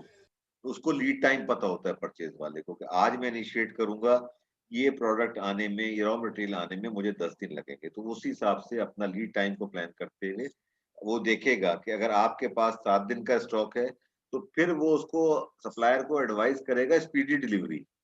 जैसे कि अभी डीएचएल की बात हो रही थी ना कि डीएचएल इज स्पीडी डिलीवरी, अगर यही चीज जहाज के ऊपर आएगी, शिप के ऊपर आएगी, तो हो सकता है 3 हफ्ते में पहुंचे। ये चीज अगर आप जहाज से एरोप्लेन से मंगाएंगे तो हो सकता है 24 घंटे में आपको मिल जाए। तो ये सारी चीजें देख के प्लान करके ऑप्टिमम सोल्यूशन निकाला जाता है कि जिसमें आपका कम से कम खर्चा हो, राइट। ठीक अच्छा, सर। इसमें फिर ये होता है कि ये एमआरपी हो या ईआरपी हो, ये चीजें जो है फाइनेंस और प्लानिंग वालों का, प्रोडक्शन वालों का एक बेटर कोऑर्डिनेशन हो जाता है। फाइनेंस वाले को पता होता है कि प्रोडक्शन के अंदर मेरा कितना स्टॉक पड़ा हुआ है, वो फिर फाइनेंस वाला अगर उसके ऊपर कैश फ्लो पे कोई प्रेशर आया हुआ होता है तो मार्केटिंग वालों को फोर्स करता है कि निकालो, प्रोडक्ट निकालो। कुछ प्रोडक्ट ऐसी होती हैं कि जो कंपटीटर के मुकाबले में आप डिस्काउंट देके उसको आप अपने वेयर हाउस को क्लियर कर सकते हैं। फॉर एग्जाम्पल आप ये देख लीजिए कि पिछले 6 महीने से गुल अहमद के ऊपर 70% सेल के इश्तहार आप देख रहे हैं कराची शहर में लगे हुए हैं ना, जी जी सर, ऐसे ही है। अप टू 70% सेल लगे हुए हैं। क्यों लगे हुए हैं? एक तो तुम लोग सोचते नहीं हो, बताते नहीं हो। मैंने तो पिछली दफा भी रिक्वेस्ट सर ये सर स्टॉक क्लियरेंस के लिए ना सर, स्टॉक क्योंकि ज्यादा सारे होता है। तो 6 महीने से स्टॉक के लिए बाहर ही नहीं गया माल, बाहर भी माल नहीं गया ना सर, बाहर ही नहीं गया, बंद था सब कुछ, तो यहाँ अच्छा ज्यादा रह गया। अच्छा, बाहर एक्सपोर्ट नहीं तो हुआ। उसके वेयर हाउस में भी, जी बोले सर उसके वेयर हाउस में भी ज्यादा स्टॉक पड़ा होता है। और जगह नहीं ऐसा बची एक्सपेक्ट इसलिए हुआ ना बेच कि रहे वेयर हैं हाउस खाली करना है उसने, और क्या इसके अलावा सीजन भी खत्म हो गया। मिसाल के तौर पे विंटर सीजन है, उसमें समर की उसके पास इन्वेंट्री मौजूद है, तो मेरे उसको भाई खत्म समर में करनी भी है। टी शर्ट पे सेल लगी हुई थी, आज भी टी शर्टों पे सेल लगी हुई विंटर के अंदर। सही है। भाई ये फाइनेंस वाला कह रहा है उसको, देखो आपने एक चीज बनाई, आपने रॉ मटेरियल खरीदा, रॉ मटेरियल खरीद के आपने फर्ज करें 1 लाख टी शर्टें बना ली गुल अहमद ने, राइट। वो चली गई वेयर हाउस के अंदर, अब उसने वेयर हाउस की स्पेस भी ब्लॉक कर दी। पेंडेमिक आ गया, क्योंकि उन्होंने बनाई थी समर की तैयारी के लिए, मार्च में पेंडेमिक आ गया। अब क्या हुआ, लोग घरों में बंद हो गए। जब घर में बंद हो गए तो घर में आपने पजामा पहना हुआ है या आपने जरा मार्केट की शर्ट पहनी हुई है, आप मुझे देख तो नहीं रहे, आपको क्या पता मैं बनियान के अंदर बैठा हूँ। वो चीजें बिकनी बंद हो गई। अब क्या हुआ कि सप्लायर तो कह रहा है भाई मुझे पैसे दे, तो फाइनेंस वालों ने कहा कि आप अपनी मिनिमम कॉस्ट पे चले जाओ, आप देख लो कि आपकी मतलब अगर आपको कॉस्ट टू कॉस्ट भी बेचना पड़े तो आप करो, ताकि हमारे पास पैसे आए और हम अपने सप्लायर्स को पे कर सकें, वरना हमारी रेपुटेशन खराब हो रही है मार्केट के अंदर। तो that is why they are continuing. जी सर अभी दुबई में जो है 90% सेल ऑफ चल रही है। इसलिए कि देखें ना, वो उनको फिर अब विंटर के लिए देखें, वो जो होता है 90% सेल ऑफ या $1 की चीज ले जाओ, वो उस वक्त होता है कि जब आपको स्पेस चाहिए होती है। ये आपने खुद एग्जैक्टली देखिए, आपने 1 लाख यूनिट बनाए, 1 लाख यूनिट पे आपका टारगेट था कि जी हम 1 लाख यूनिट के ऊपर $10 फी यूनिट के हिसाब से 10 लाख 1 मिलियन कमाएंगे डॉलर, राइट? आपका वो टारगेट 80,000 यूनिट से पूरा हो गया 10 मिलियन का। पूरा हो अब गया, जो सही। भी आप 20,000 यूनिट पड़े हुए हैं आपके पास और आपको जगह चाहिए, आप क्लियर करने के लिए क्लियरेंस सेल कहलाती है, या 70% सेल 90% सेल ये कहलाती है। इसलिए कहलाती है यू हैव टू क्रिएट अलेज या स्पेस क्रिएट करनी है नई प्रोडक्ट के लिए। एक विंटर की प्रोडक्ट आनी है, अगर जगह पुरानी प्रोडक्ट रखेगी तो आप जो कमाना था आप उससे कमा चुके हैं। अब तो सही। जो भी है जिस कीमत पे भी आप बेच देंगे उससे जाहिर है कस्टमर का थोड़ा फायदा हो जाएगा, लेकिन आप स्पेस क्रिएट कर लेंगे ना, और आपको भी फायदा स्पेस होगा क्रिएट, कि ठीक। वो आपका जीरो वैल्यू का है ना प्रोडक्ट। आपको जो प्रॉफिट लेना था, हम्म, जितनी इन्वेस्टमेंट की थी उससे जो लेनी थी वो तो हाँ, आप ले चुके। सही। 80% प्रोडक्ट, अब 20% अगर आप $1 की भी बेच रहे हो या $5 की बेच रहे हो, $10 की चीज को 50% पे या $3 कमा रहे हो एक यूनिट से, तो एडिशनल इनकम जनरेट हो रही है ना आपकी। सही सर, एग्जैक्टली। ये है, ये कॉन्सेप्ट है कि अभी जो है इन्होंने प्रोडक्शन अपनी रोकी हुई थी गुल अहमद ने पेंडेमिक की वजह से। अब चूंकि विंटर सीजन आ रहा है, जाहिर है कि इन्होंने जो लॉन बनाई थी वो लॉन लेके बैठे रहे। गर्मियों में लोगों ने कपड़े नहीं बनाए, खवातीन जो लॉन के पीछे दीवाने होकर निकलते थे और कपड़ों का इतना मस्त 7,000 का और 8,000 रुपए का लॉन का सूट बिकता था, वो सारे बिकने बंद हो गए। तो कुछ क्लियरेंस सेल में गए, कुछ उन्होंने डिजाइन होल्ड कर लिए, वेयर हाउस किराए पे लेके रख दिए कि अगले साल अगर हालात बेहतर हुए तो हम ये डिजाइन जो है लॉन्च कर देंगे। कुछ ये भी करते हैं लोग, ये कहते हैं कि सही, अगर ठीक सर। आपकी जो मार्जिन इतना है कि आप वेयर हाउसिंग करके आप अगले साल बेच के भी आप कुछ 4 पैसे कमा सकते हो, तो नुकसान में बेचने की जरूरत नहीं है। आप उसको जो है होल्ड कर लो, वक्त आने पे उसको बेच दिया जाएगा। ठीक है। फिर तीसरी चीज जो इसमें ठीक हुई सर। है, मैंने प्रोडक्शन और फाइनेंस का आपको बताया कोऑर्डिनेशन, कि फाइनेंस वाला फिर कहता है कि भाईजान पैसे नहीं है, माल बेचो। सही। वो प्रोडक्शन वाले को कहते हैं प्रोडक्शन रोको, मार्केटिंग वाले कहते हैं माल बेचो, ताकि मेरा कैश फ्लो बेहतर हो, मुझे आपको तनख्वाहें भी देनी है, मुझे सप्लायर्स को पेमेंट भी करनी है। तो ये एक कोऑर्डिनेशन बेहतर हुआ। फिर सबसे बड़ी बात जो चेंज आया है इसके अंदर, वो आया इन्वेस्टमेंट इन एम्प्लॉइज का। इन्वेस्टमेंट इन एम्प्लॉइज क्या होती है कि आपने एक एम्प्लॉय को लिया, मैनेजमेंट, आपने एमबीए किया, आप एक मैनेजमेंट ट्रेनिंग के तौर पे गए हैं। अब जनरली कंपनीज का वो कॉन्सेप्ट खत्म हो गया। पहले कंपनी आपको जब नौकरी देती थी ना, तो आपसे कहती थी कि आपने 3 साल मेरे लिए काम करना है। एक तरीके से एक बॉन्ड होता था। 80s के अंदर अगर आप देखें, जो अपने वालिदैन से आप पूछिएगा जो नौकरी करते रहेंगे, मुख्तलिफ कंपनीज आपको बॉन्ड भरवाती थी। अगर आपने 3 साल से पहले नौकरी छोड़ी तो आप पे ये जुर्माना होगा। अब क्या होता है, अब एक म्यूचुअल कॉन्ट्रैक्ट होता है 1 महीने का। 1 महीने के नोटिस पे आप छोड़ सकते हो, 1 महीने के नोटिस पे कंपनी आपको फारिग कर सकती है। ये अब चेंज आई है 2000 के बाद, जो है ये चेंजेस आनी शुरू हो गई। लेकिन आप फिर भी उसके बाद एम्प्लॉय में इन्वेस्टमेंट करते हो, ये दो वजह से की जाती है। एक तो ये है कि आप सीएसआर में इन्वेस्टमेंट कर रहे हो, तो आपकी कॉर्पोरेट सोशल रिस्पॉन्सिबिलिटी है कि एम्प्लॉय आपके पास आया, आप उसको उसकी स्किल्स को रिफाइन करें, उसको बेहतर से बेहतर करते चले जाएं, ताकि हो सकता है वो बंदा आपके पास ना रहे, छोड़ के कहीं और चले जाए, लेकिन वो इस मुल्क के अंदर जो एक रिसोर्स है ना, उसने जो कुछ सीखा है वो इसी मुल्क में किसी और कंपनी के काम आएगा। ये एक तरीके से सीएसआर समझ के करते हैं। अब बहुत सारी कंपनियां ये करती हैं कि 2 साल के लिए आपको मैनेजमेंट ट्रेनिंग ले लिया, उन्होंने आपको अंडर ऑब्जर्वेशन रखा, आपको ट्रेन किया, उसके बाद देखा कि आपका एटीट्यूड क्या है। जो लोग मैनेजमेंट ट्रेनी होते हैं, उनमें से जो एब्जॉर्ब होते हैं कंपनी के अंदर, वो सिर्फ और सिर्फ अपने एटीट्यूड की वजह से एब्जॉर्ब होते हैं, और जो फारिग होते हैं वो भी अपने एटीट्यूड की वजह से फारिग होते हैं। अगर एटीट्यूड उनका सीरियस है, काम को संजीदगी से ले रहे हैं, जो काम दिया जा रहा है उसको टाइम के ऊपर कर रहे हैं, जैसे कि मैंने कोड ऑफ कंडक्ट की बात बताई, अपने जो कंपनी के अकाउंट्स, अब तो खैर कंपनी ने बड़े स्ट्रॉन्ग फिल्टर लगा दिए। एक जमाने में मुझे ये बड़ी प्रॉब्लम आ रही थी, कंप्लेंट्स ये आती थी कि लोग जो है कंपनी टाइम के अंदर बैठ कर पोर्नोग्राफिक मटेरियल देख रहे होते हैं। ये कंप्लेंट आई है मेरे पास कि ये हुआ है। जब ये इतने सॉफ्ट नहीं, इतने स्ट्रॉन्ग नहीं हुए थे ना ये फिल्टर, फिर वो हमने बंद किया, वो सारा उसको बंद किया। उसके बाद ये था कि लोग जो थे वर्किंग आवर के अंदर जो है फेसबुक पे काम कर रहे हैं, वो लोग वर्किंग आवर के अंदर, ट्विटर तो इतना मकबूल नहीं हुआ था उसमें, फेसबुक को बहुत ज्यादा यूज कर रहे हैं, चैटिंग साइट्स के ऊपर जाके कर रहे हैं। तो ये वक्त के साथ साथ चीजों को पता चलता है कि आप ब्लॉक करते चले गए, लेकिन अगर कोई ऐसा कर रहा होता है ना तो फौरन पता चल जाता है कि बंदा ऐसा कर रहा है, सीरियस है, नॉन सीरियस है। तो कंपनी तो ट्रेन करती है आपको, लेकिन एब्जॉर्ब वही होता है जिसका एटीट्यूड। याद रखो, जिंदगी में आपका टैलेंट जो है ना 90% हो आपका टैलेंट दूसरे से बेहतर, लेकिन अगर आपका 10% एटीट्यूड खराब है तो हमेशा वो आदमी आगे निकलेगा जिसका जो एटीट्यूड में 90% ले रहा है।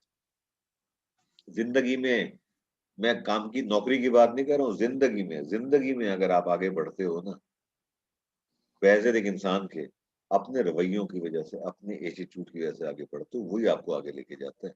आपकी पॉजिटिव सोच है या नहीं है। अभी मैं आपको एक मिसाल दूं, नाम नहीं लूंगा, आपके हमदर्द का एक प्रोफेसर, मैंने जब ये हमदर्द ज्वाइन किया, मुझे किताबों का शौक है, मैं ऊपर लाइब्रेरी में गया, मैं देख के मैंने अपना सर पकड़ लिया। मुझे ऐसा लग रहा था कि इंजीनियरिंग की किताबों को किसी ने महीनों क्या सालों से नहीं देखा है। किताबों पे मट्टी थी वो किताबें जो आप समझते हैं ना, आप लोग जो जैसे जो इंजीनियर हैं, ऑब्सलीट होके जिनको के अंदर समोसे बन के बिक जाने चाहिए थे, वो हमारे पास रखी हुई हैं। अब ब्यूरोक्रेसी ये कहती है कि जैनी साहब के पास ये इख्तियार नहीं है कि उन किताबों को निकाल के लाइब्रेरी से निकाल के बाहर निकाल दो।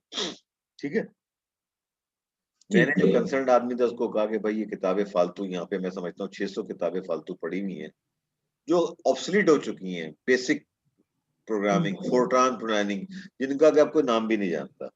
ठीक है ना, उनके ऊपर किताबें, किसी पे 4 किताबें पढ़ी, किसी पे 6 किताबें, इस तरह 600 किताबें मैंने आइडेंटिफाई की। मैंने जनाब एक साहब को कहा कि, उन्होंने कहा जी फलाने आदमी साहब जो हैं प्रोफेसर साहब इस फील्ड के एक्सपर्ट हैं। ठीक है, मैंने उस पूरा उठाया, फाइल पड़ी थी, वी ट्रांसफर से उनको मैंने फाइल भेजी, उनको एक दरख्वास्त की ईमेल के जरिए कि जनाब आप आने की जहमत ना करें सिटी कैंपस, ये लिस्ट देख लें, 1900 किताबों की लिस्ट है इसमें से, और मेरे हिसाब से इसमें 600 किताबें हम निकाल सकते हैं जो कि अब किसी काम की नहीं। आप काइंडली इस लिस्ट में वो किताबें जो हटानी है उनको आप हाईलाइट करके मुझे वापस भेज दें, ताकि मैं लाइब्रेरियन को लगा के ये काम करवा लूं। अब ये मेरी जिम्मेदारी नहीं है, लेकिन मेरा शौक है, किताबों से मेरा शौक है, मुझे मोहब्बत है किताबों से। 3 दिन के बाद वो साहब मुझे मैसेज भेज रहे हैं ईमेल के ऊपर कि जी मैं पहले चेयरमैन था इस डिपार्टमेंट का, अब ये काम मुझसे ले लिया गया, कोई दूसरा चेयरमैन आ गया है, तो आप ये ईमेल उसको लिखें। अब आप मुझे बताइए कि मेरे जहन में उस शख्स का क्या कॉन्सेप्ट है कि ये बंदा काम नहीं करना चाहता, ये बंदा इदारे से सिंसियर नहीं, ये बंदा नेगेटिव है।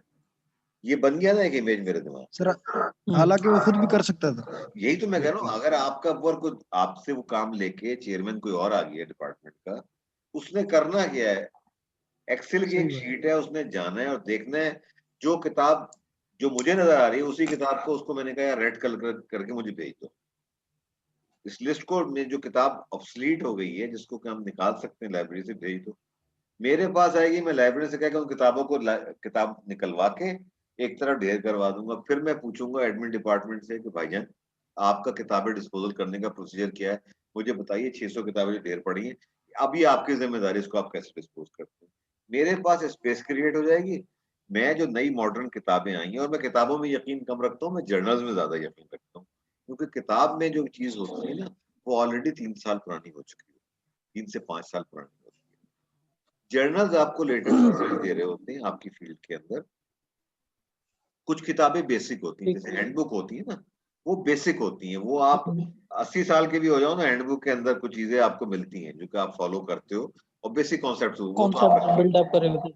सही कह रहे, सॉरी मैंने सर सही कह रहे हैं आप, कॉन्सेप्ट बिल्डअप करे हुए थे उन बुक से। हैंडबुक से आप कॉन्सेप्ट बिल्ड करो, आप किताबें वो रखो जो कि आप समझते हो कि आगे भी काम आएंगी अगले 5 साल 10 साल के लिए। लेकिन जो जर्नल्स हैं आपकी फील्ड के, उनको आप लगाओ सब्सक्रिप्शन, चाहे वो महंगे क्यों ना हो। एक जर्नल, जैसे मैनेजमेंट के अंदर आप लोग एमबीए कर रहे हैं, मुझे ताज्जुब हुआ कि मुझे एक हार्वर्ड बिजनेस रिव्यू हो गया और जितने भी बड़े इदारे हैं उनका, मुझे एक उनका हर महीने एक मैगजीन आता है जिसमें नई रिसर्च, नए आर्टिकल होते हैं, वो छपते हैं, मुझे एक कॉपी नजर नहीं आई यहाँ पे। तो इससे मुझे अंदाजा हुआ कि जो एमबीए को लीड कर रहे हैं उनका विजन क्या है। अगर मैं देखें, मैं हार्वर्ड बिजनेस रिव्यू का जो जर्नल आता है ना, वो महंगा होता है, मैं मानता हूँ आपसे महंगा होता है, लेकिन आप एक काम तो कर सकते हैं ना, 1 साल पुराना ले लो, पता करो किसके पास आ रहा है, उसे लेके फोटोकॉपी कर लो, क्योंकि उसमें जो आर्टिकल होंगे ना वो अगले 10 साल तक वैलिड रहेंगे। आप लोगों को वो बताओ जो कि आइंदा होने वाला है, जो हो चुका है वो बताने में कोई कमाल नहीं है ना, ना आपका कोई कमाल है ना मेरा। देखिए लोगों के साथ क्या मसला होता है, लोगों के साथ मसला ये होता है कि वो ज़हनी तौर पर रुक जाते हैं। किताब आपको आगे बढ़ाती है, आपके दिमाग को खोलती है किताबें जो है ना। उस दिन मैंने एक क्लास में एक बात की थी कि दुनिया के जितने बड़े चीफ एग्जीक्यूटिव ऑफिसर हैं, सीईओज हैं, फॉर्च्यून 500 के, उनके टेबल्स पे आप देख लें, उनसे पूछ लें, उनमें से हर एक आदमी ने एक किताब जरूर पढ़ी होगी। उसका नाम है आर्ट ऑफ वॉर। एक चाइनीज है जिसका नाम भी नहीं पता किसकी, कोई शांजू कहता है, कोई कुछ नाम लेता है, ये नहीं पता किसकी, लेकिन बहरहाल वो किताब है, अंग्रेजी में मौजूद है, उर्दू में भी मौजूद है। आर्ट ऑफ वॉर ये आपको बताती है, वो बेसिकली वो अपने बादशाह को बता रहा है कि तुम अगर जंग लड़ो तो कैसे लड़ो। मैं इनसे जब एक प्रेजेंटेशन कर रहा था, मैंने इनको बताया था जर्मनी के डिफीट जो हुई थी रशिया में, उसका सबब ये था कि रशिया के एक जासूस ने उनको खबर दे दी थी कि विंटर के अंदर इनके टैंकों के अंदर जो तेल पड़ा हुआ है, ऑयल आयल जो है जम जाएगा। उन्होंने उसको इतना डिले किया कि जब टैंक उनके बेकार हो गए तो उन्होंने जंग जीत ली। तो उसका वो अपनी किताब में कहता है कि one spy in the enemy camp is better than 1000 soldiers. जितने भी आपके बड़े जो सीईओज हैं वो उस किताब को जरूर पढ़ते हैं। वो जो 2500 साल 3000 साल पहले विजडम दी है ना उसने, वो आज भी वैलिड है। लेकिन नई रिसर्च को, नई ख्यालात को पढ़ना बहुत जरूरी होता है। इससे आपके दिमाग खुलता है, आप आगे की तरफ देख रहे होते हैं। देखिए, मैं जो आपसे ये बातें कर रहा हूँ ना, इसका मकसद ये है कि आपके अंदर मैं एक शमा जलाऊं, दिल के अंदर एक लगन पैदा करूं कि भाई पढ़ो। देखिए, जो आपने आज पढ़ा हुआ है ना, जरूरी हो अगले 10 साल आपके काम में, लेकिन मैं आपको यकीन से कह रहा हूँ 11वें साल वो आपके काम जरूर आएगा। जो चीज आपने पढ़ी जिंदगी में कभी ना कभी वो आपके साथ आती है, आपके काम आती है, और आप उसकी वजह से आप सरवाइव कर जाते हो। तो किसी भी चीज को ये ना समझो कि ये मेरे लिए आज इसकी जरूरत नहीं है। मैं किसी को मिसाल दे रहा था, जब मैं 3rd इंजीनियरिंग में था तो एक चीज पढ़ाई जाती थी, लैपलास ट्रांसफॉर्मेशन। मुझे नफरत थी उस सब्जेक्ट से। मैं मैथमेटिक्स की टीचर से जाके लड़ गया कि क्यों पढ़ा रहे हो यार, हम इंजीनियरिंग पढ़ने के लिए आए हैं सर, यहाँ पे आप हमें ये पढ़ा पढ़ा के हमारा बेड़ा गर्क कर रहे हो। उसने कहा बात सुनो, इस कोर्स के अंदर तुम्हें पढ़ना पड़ेगा। रो पीट के मैंने पढ़ लिया, पास कर लिया। जब मैं पीएचडी कर रहा था, बिलीव इट और नॉट, लैपलास ट्रांसफॉर्मेशन के बगैर मैं जो काम कर रहा था उस काम को मैं कोरिलेट नहीं कर सकता था। अगर मैंने वो चीज ना पढ़ी होती, उस चीज को इग्नोर कर दिया होता, भाग गया होता उससे ना, शायद मैं पीएचडी के अंदर मुश्किल के अंदर आ जाता। कोई भी चीज पढ़ी हुई, कोई भी चीज। और मैं जो एक चीज का जो मुझे बड़ा दुख हुआ है वो अभी आपके सामने शेयर कर रहा हूँ। पूरी क्लास के 10-11 बंदे बैठे हुए, मैंने लिस्ट निकाल के देखी है। अकबर साहब ने तो शायद पिछले सेमेस्टर में कोई किताब ली है। आप में से किसी आदमी ने लाइब्रेरी की शक्ल नहीं देखी है, आपने लाइब्रेरी की मेंबरशिप नहीं ली है, आपने लाइब्रेरी से कोई किताब इशू नहीं करी। This is not right my friend. मैं तो आपको एक सप्लाई चेन पढ़ा रहा हूँ, इंटरनेशनल कह लो, लोकल कह लो, ग्लोबल कह लो, जो चाहे इसका नाम दे लो।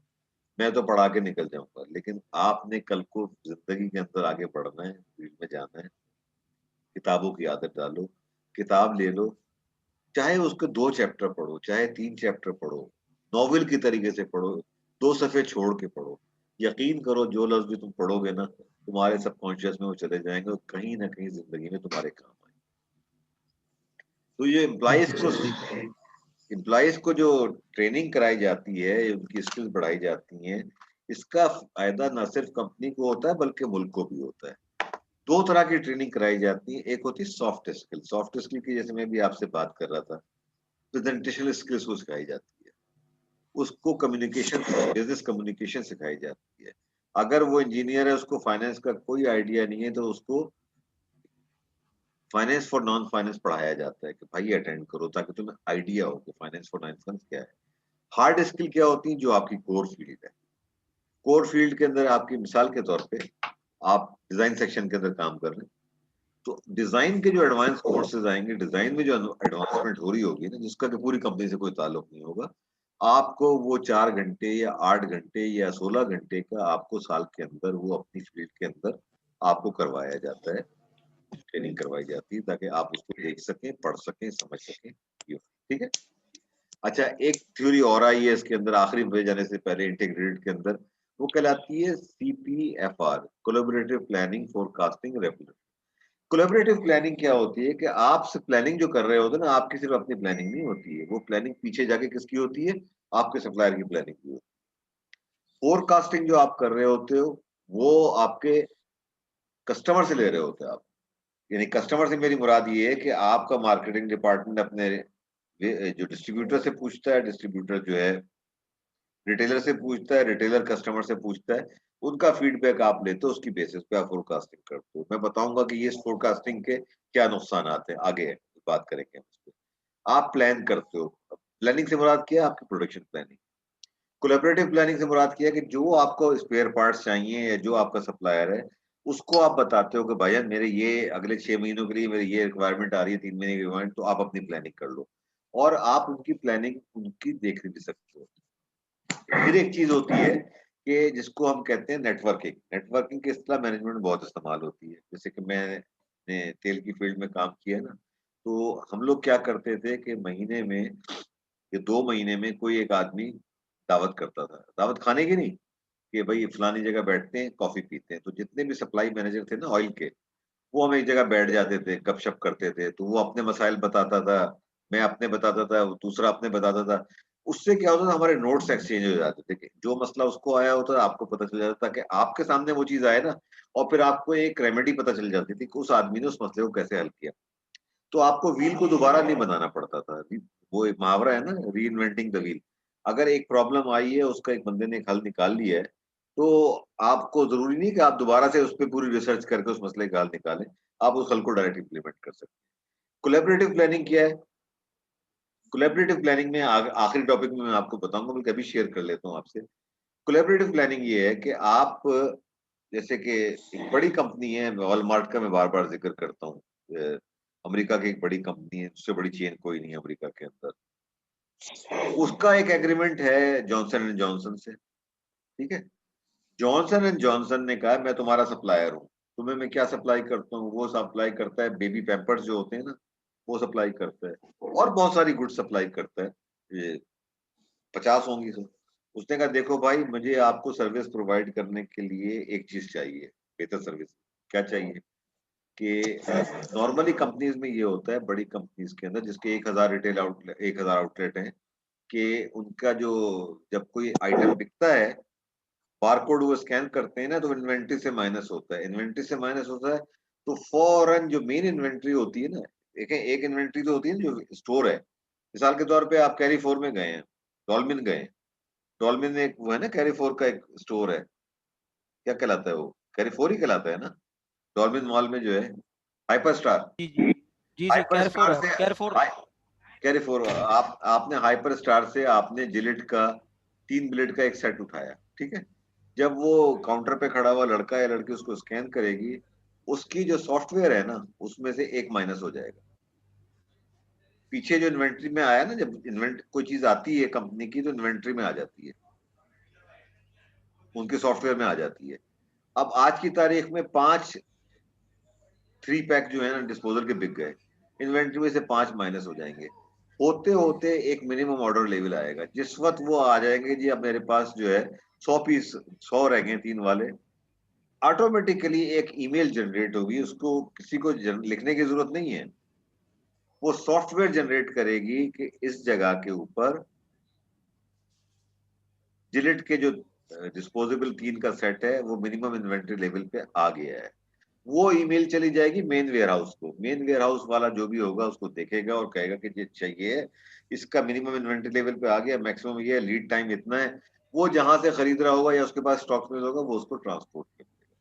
तो जॉनसन एंड जॉनसन ने वॉलमार्ट से एक एग्रीमेंट किया कि भाई जब आपकी पॉइंट ऑफ सेल, जो इसको POS कहते हैं, पॉइंट ऑफ सेल, कि आपके जो भी स्टोर है उस पे जब मेरी कोई प्रोडक्ट बिके, आपकी इन्वेंट्री से माइनस हो, साथ साथ जब ईमेल जाए ना ये चीज निकल गई है, मुझे भी फौरन ईमेल आ जानी चाहिए।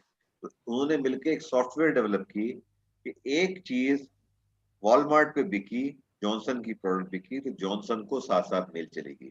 अब जॉनसन को पता है कि मुझे ये चीज पहुंचाने में कितना टाइम लगेगा, मेरे पास कितना स्टॉक है और मेरे पास कितने ऑर्डर रोजाना के पास उसके पास आ रहा है कि ये आइटम, बच्चों को बेबी पेम्पर्स की बात ले लीजिए कि ये आइटम जो है रोजाना जो है वॉलमार्ट से जो है 30,000 बिक रहे हैं, ठीक है ना। वॉलमार्ट के पास ये इन्वेंट्री, मेरे पास इतनी इन्वेंट्री, मुझे प्रोडक्शन में कितना टाइम, तो वो प्रोडक्शन प्लानिंग जो है ना ये कहलाती है कोलैबोरेटिव प्लानिंग, कि आप अपने सप्लायर के साथ एक्सेस देते हैं, यानी आप अपनी सेल्स पॉइंट ऑफ सेल्स की एक्सेस उसको दे रहे हैं और उसकी प्रोडक्शन की एक्सेस लेते हैं।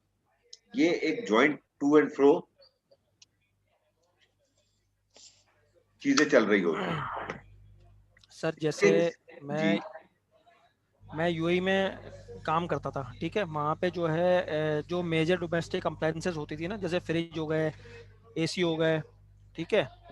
तो वो जो है जब हम ईआरपी में, मतलब ईआरपी पॉइंट ऑफ सेल जो है ना वो ईआरपी से इंटरलिंक्ड होता है, ठीक बिल्कुल। है। जब हम कस्टमर का ठीक है, जब हम कस्टमर की सेल जनरेट करते थे ना, ठीक है, तो वो जो है सप्लायर के पास चला जाता था, क्योंकि वो जो है ना हम वहां से नहीं दे सकते थे। एमएसएल जो मेजर डोमेस्टिक अप्लायंस है, फ्रिज, एसी, ठीक है, उसकी इमीडिएट डिलीवरी नहीं है। तो वो क्या होता था कि 2 दिन का हम टाइम देते थे कस्टमर को, तो सप्लायर उसको डिलीवरी करता था और इंस्टॉलेशन करता था। वो खुद ब खुद जो है ना एक एलपीओ लोकल परचेज ऑर्डर जो है ना वो बन जाता था, सप्लायर के पास चला जाता था।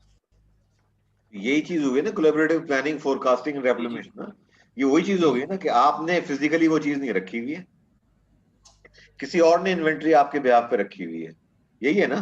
जी आप जी अपने पास अगर आप खरीद लोगे तो आपके स्टोर में आपका पैसा ब्लॉक हो गया, तो आपने जी सर। सप्लायर से ऐसा एग्रीमेंट किया कि जी मेरे पास जब ये ऑर्डर आएगा, पॉइंट ऑफ सेल के ऊपर ऑर्डर आएगा, मैं ऑर्डर बुक के 10% 20% एडवांस लेके तुझे बता दूंगा, तू जाके वहां पे इंस्टॉल कर देना इस चीज को, मैं फुल पेमेंट लूंगा, मेरा तेरा जो एग्रीमेंट है मैं तुझे दे दूंगा। तो इस तरह आपने अपनी जी इन्वेंट्री कॉस्ट कम कर ली। लेकिन ये तो आपने एक इलेक्ट्रॉनिक आइटम की बात बताई है ना, मैं जी तो एक जी बात कर रहा हूँ बल्क आइटम की, जो आपको मिसाल दे रहा हूँ ना, बल्क आइटम, इन जी order sir. To show you the collaboration between supplier and buyer, कि अगर आपके पास एक दूसरे की इंफॉर्मेशन होगी तो आप दोनों बेहतर प्लानिंग कर सकते हैं।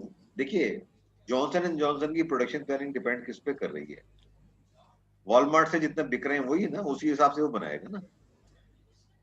जी सर। अगर मैंने 30,000 की मिसाल दी, हो सकता है 20,000 बिक रहे हो दिन के, वो मिनिमम इन्वेंट्री तो वो रखेगा रखेगा ना, कि अगर मतलब 1 मिलियन यूनिट की रखेगा, 1.5 मिलियन की रखेगा, जो भी उसने फैसला किया होगा। लेकिन अगर मिसाल के तौर पे एक शहर में आप हैं, उस शहर के अंदर डायरिया की वबा फैल गई है। अब डायरिया की वबा फैलने से क्या हुआ कि आपको ऑर्डर पेम्पर की भी जरूरत पड़ गई, बेबी पेम्पर्स की भी जरूरत पड़ गई। तो अचानक आपके पास अगर ऑर्डर आएंगे तो उसके पास अगर होगा, और फिर वो उस हिसाब से रेप्लेनिश करेगा ना। ओके, क्लियर है भाई? कोई सवाल आपका? मुझे परेशानी नो पता है सर। क्या है, मैं जो तुम लोगों से नाराज हूँ, ऐसी बात पे नाराज हूँ तो तुम लोग सवाल नहीं सवाल नहीं करते। पूछते हो। आज मैं तुम्हें सवाल देके जाऊंगा एक। सर ये प्लानिंग एंड सर फोरकास्टिंग के थोड़ा सा वापस बताइए इसकी कोई देखिए एग्जांपल। ये मैंने प्लानिंग कोलैबोरेटिव प्लानिंग। फोरकास्टिंग की बात नहीं की है। Collaborative planning, forecasting and replication, मैंने कोलैबोरेटिव जी प्लानिंग जी की जी बात की है कि आप मैन्युफैक्चरर हैं ठीक है। या आप मैन्युफैक्चरर नहीं है, आप एक वेयर हाउस चला रहे हैं, आप एक स्टोर चला रहे हैं, ठीक है। आपने एक कंपनी से मायदा कर लिया कि जनाब आप जो हैं एक्सक्लूसिवली जो है आपकी जो प्रोडक्ट है, मैंने जॉनसन एंड जॉनसन के बेबी पैम्पर्स की बात की कि इनका और वॉलमार्ट का एक एग्रीमेंट हुआ है, ग्लोबल एग्रीमेंट है इनका। वॉलमार्ट पूरे अमेरिका में जॉनसन एंड जॉनसन के ब्रांड को बेचता है। किसी अगर आप जाए ना, अभी आप किसी भी स्टोर में चले जाएं, आप देखेंगे या तो आपको रूह अफ़ज़ा नजर आएगा या जामी शीरी नजर आएगा, फर्शी का जामी शीरी। जी सर। ये कंपनियां करती है ना, एक्सक्लूसिव उसको फैसिलिटीज देती हैं ताकि वो सिर्फ आपकी प्रोडक्ट बेचे, कंपटीटर के ना बेचे। तो जॉनसन एंड जॉनसन ने एग्रीमेंट किया है वॉलमार्ट के साथ कि जी आप सिर्फ मेरे बेबी पैम्पर्स बेचोगे, लेकिन साथ साथ उन्होंने ये कहा कि आपको सर्विस प्रोवाइड करने के लिए मुझे आप एक्सेस दें अपने पॉइंट ऑफ सेल की, कि आपके रोजाना कितने बिक रहे हैं, ताकि मैं उसी हिसाब से अपनी प्रोडक्शन को अलाइन करूं। ये कहलाती है कोलैबोरेटिव प्लानिंग, कि आप ठीक ठीक ठीक जिसको आप सप्लाई कर रहे हैं उसकी सेल्स को मॉनिटर कर रहा है सप्लायर, और ये रिवर्स होता है कि आप जो जिससे खरीद रहे हैं आप उसकी प्रोडक्शन को मॉनिटर कर रहे होते हैं। आपकी देखें फोरकास्टिंग तो उड़ भी जाती है ना, बाज दफा आपने अगर फोरकास्टिंग में जरा सी गलती कर दी, ये पूरी मेरी इसके ऊपर एक पूरा एक लेक्चर होगा कि जो सप्लाई चेन के अंदर फोरकास्टिंग अगर गलत हो जाए तो उसके इम्पैक्ट क्या होते हैं, जिसको हम कहते हैं बुलविप इफेक्ट कहा जाता है सप्लाई चेन के अंदर, कि उससे क्या जैसे ओवर वैल्यूड कॉस्टिंग हो जाती है, जैसे ओवर वैल्यूड या अंडर वैल्यूड कॉस्टिंग है। जी हाँ, ओवर वैल्यू कॉस्टिंग है, अंडर वैल्यू कॉस्टिंग है, बुलविप इफेक्ट है। आपने फोरकास्टिंग कर दी कि जी 1 मिलियन यूनिट बेचूंगा, पता चला कि एक्चुअली आपने 1 मिलियन यूनिट बना लिए या उसका रॉ मटेरियल खरीद लिया, उसके बाद पता चला कि जी 1 मिलियन यूनिट महीने में बिकने के बजाय वो तो 5 लाख बिके, 5 लाख लेके आप बैठे हैं पैसे ब्लॉक करके, सप्लायर आपके सर पे खड़ा है कि मुझे पैसे दो। फोरकास्टिंग अगर गलत हो जाए ना, जितनी, और रेप्लेनिशमेंट क्या होता है कि आपकी जो चीज निकली है आपकी इन्वेंट्री से, ऑटोमेटिकली वो जो आपका वेयर हाउस है, आपका आपका अपना वेयर हाउस, मैं सप्लायर की बात नहीं कर रहा, जैसे मैंने मिसाल दी थी ना अभी हाइपर स्टार की, कैरेफोर की, कि अगर जिलेट के ब्लेड उसके पास फर्ज करो 200 रखता है, उसका उन्होंने डिजाइन किया हुआ है कि जी हमें पहुंचाने में लगेंगे 2 दिन लगेंगे, तो उन्होंने उसके अंदर टाइम डाल दिया, जब 100 यूनिट होंगे ऑटोमेटिकली ईमेल चली जाएगी वेयर हाउस को, वेयर हाउस उसको रिप्लेनिश कर देगा। वेयर हाउस क्या करेगा कि उसके पास जब जितने कम हुए वो जिलेट को बता देगा कि भाई मेरे पास इतने कम हो गए, मुझे इतने दिन में ये पहुंचा दो। तो ये एक सिस्टम कहलाता है रिप्लेनिश का सिस्टम। फोरकास्टिंग होती है सेल्स के लिए। अभी आप ये देखिए कि आपके यहाँ क्या हुआ था जब पेंडेमिक शुरू हुआ था, आटा शॉर्ट हो गया था, नहीं हो गया था? टिश्यू पेपर खत्म हो गए थे अमेरिका में या नहीं? टॉयलेट रोल जी हाँ जी सर। हो गए थे ना? टिश्यू टॉयलेट रोल ब्लैक हुए ना, उनका जी कोटा हाँ सर, रखा ना बिल्कुल। सुपर मार्केट ने। क्यों? कि हर आदमी ये समझ रहा था कि 3 महीने में घर में खत्म हो गया हूँ, उनके पास पानी तो होता नहीं, उन्होंने कहा कि टिश्यू पेपर नहीं होंगे तो भाई घर में रहना मुश्किल हो जाएगा। Everybody started buying tissue paper. जब लेकिन किसी भी स्टोर की इन्वेंट्री मिनिमम होती है, एक लिमिटेड होती है ना, मिनिमम तो नहीं, लिमिटेड होती है, तो वो अगर हर आदमी वो चीज खरीदने पहुंच जाएगा। मैंने पिछली दफा आपको एक मिसाल दी थी कि बैंक की मिसाल दी थी कि बैंक के कोई भी बैंक ले लें, उसके 5 लाख कस्टमर हैं, बैंक चलता किस पे है कि 50,000 कस्टमर आएंगे पैसे निकालने, 50,000 आएंगे जमा कराने के लिए। ये उसकी एक थ्योरी होती 10% की, और सर्टेन कैश होता है उनके पास। लेकिन अगर 5 लाख के 5 लाख एक दिन पहुंच जाएं और कहेंगे जी मेरे जितने पैसे तुम्हारे पास जमा है मुझे वापस कर दो, वो बैंक शाम तक बंद हो चुका होगा, नहीं कर सकता।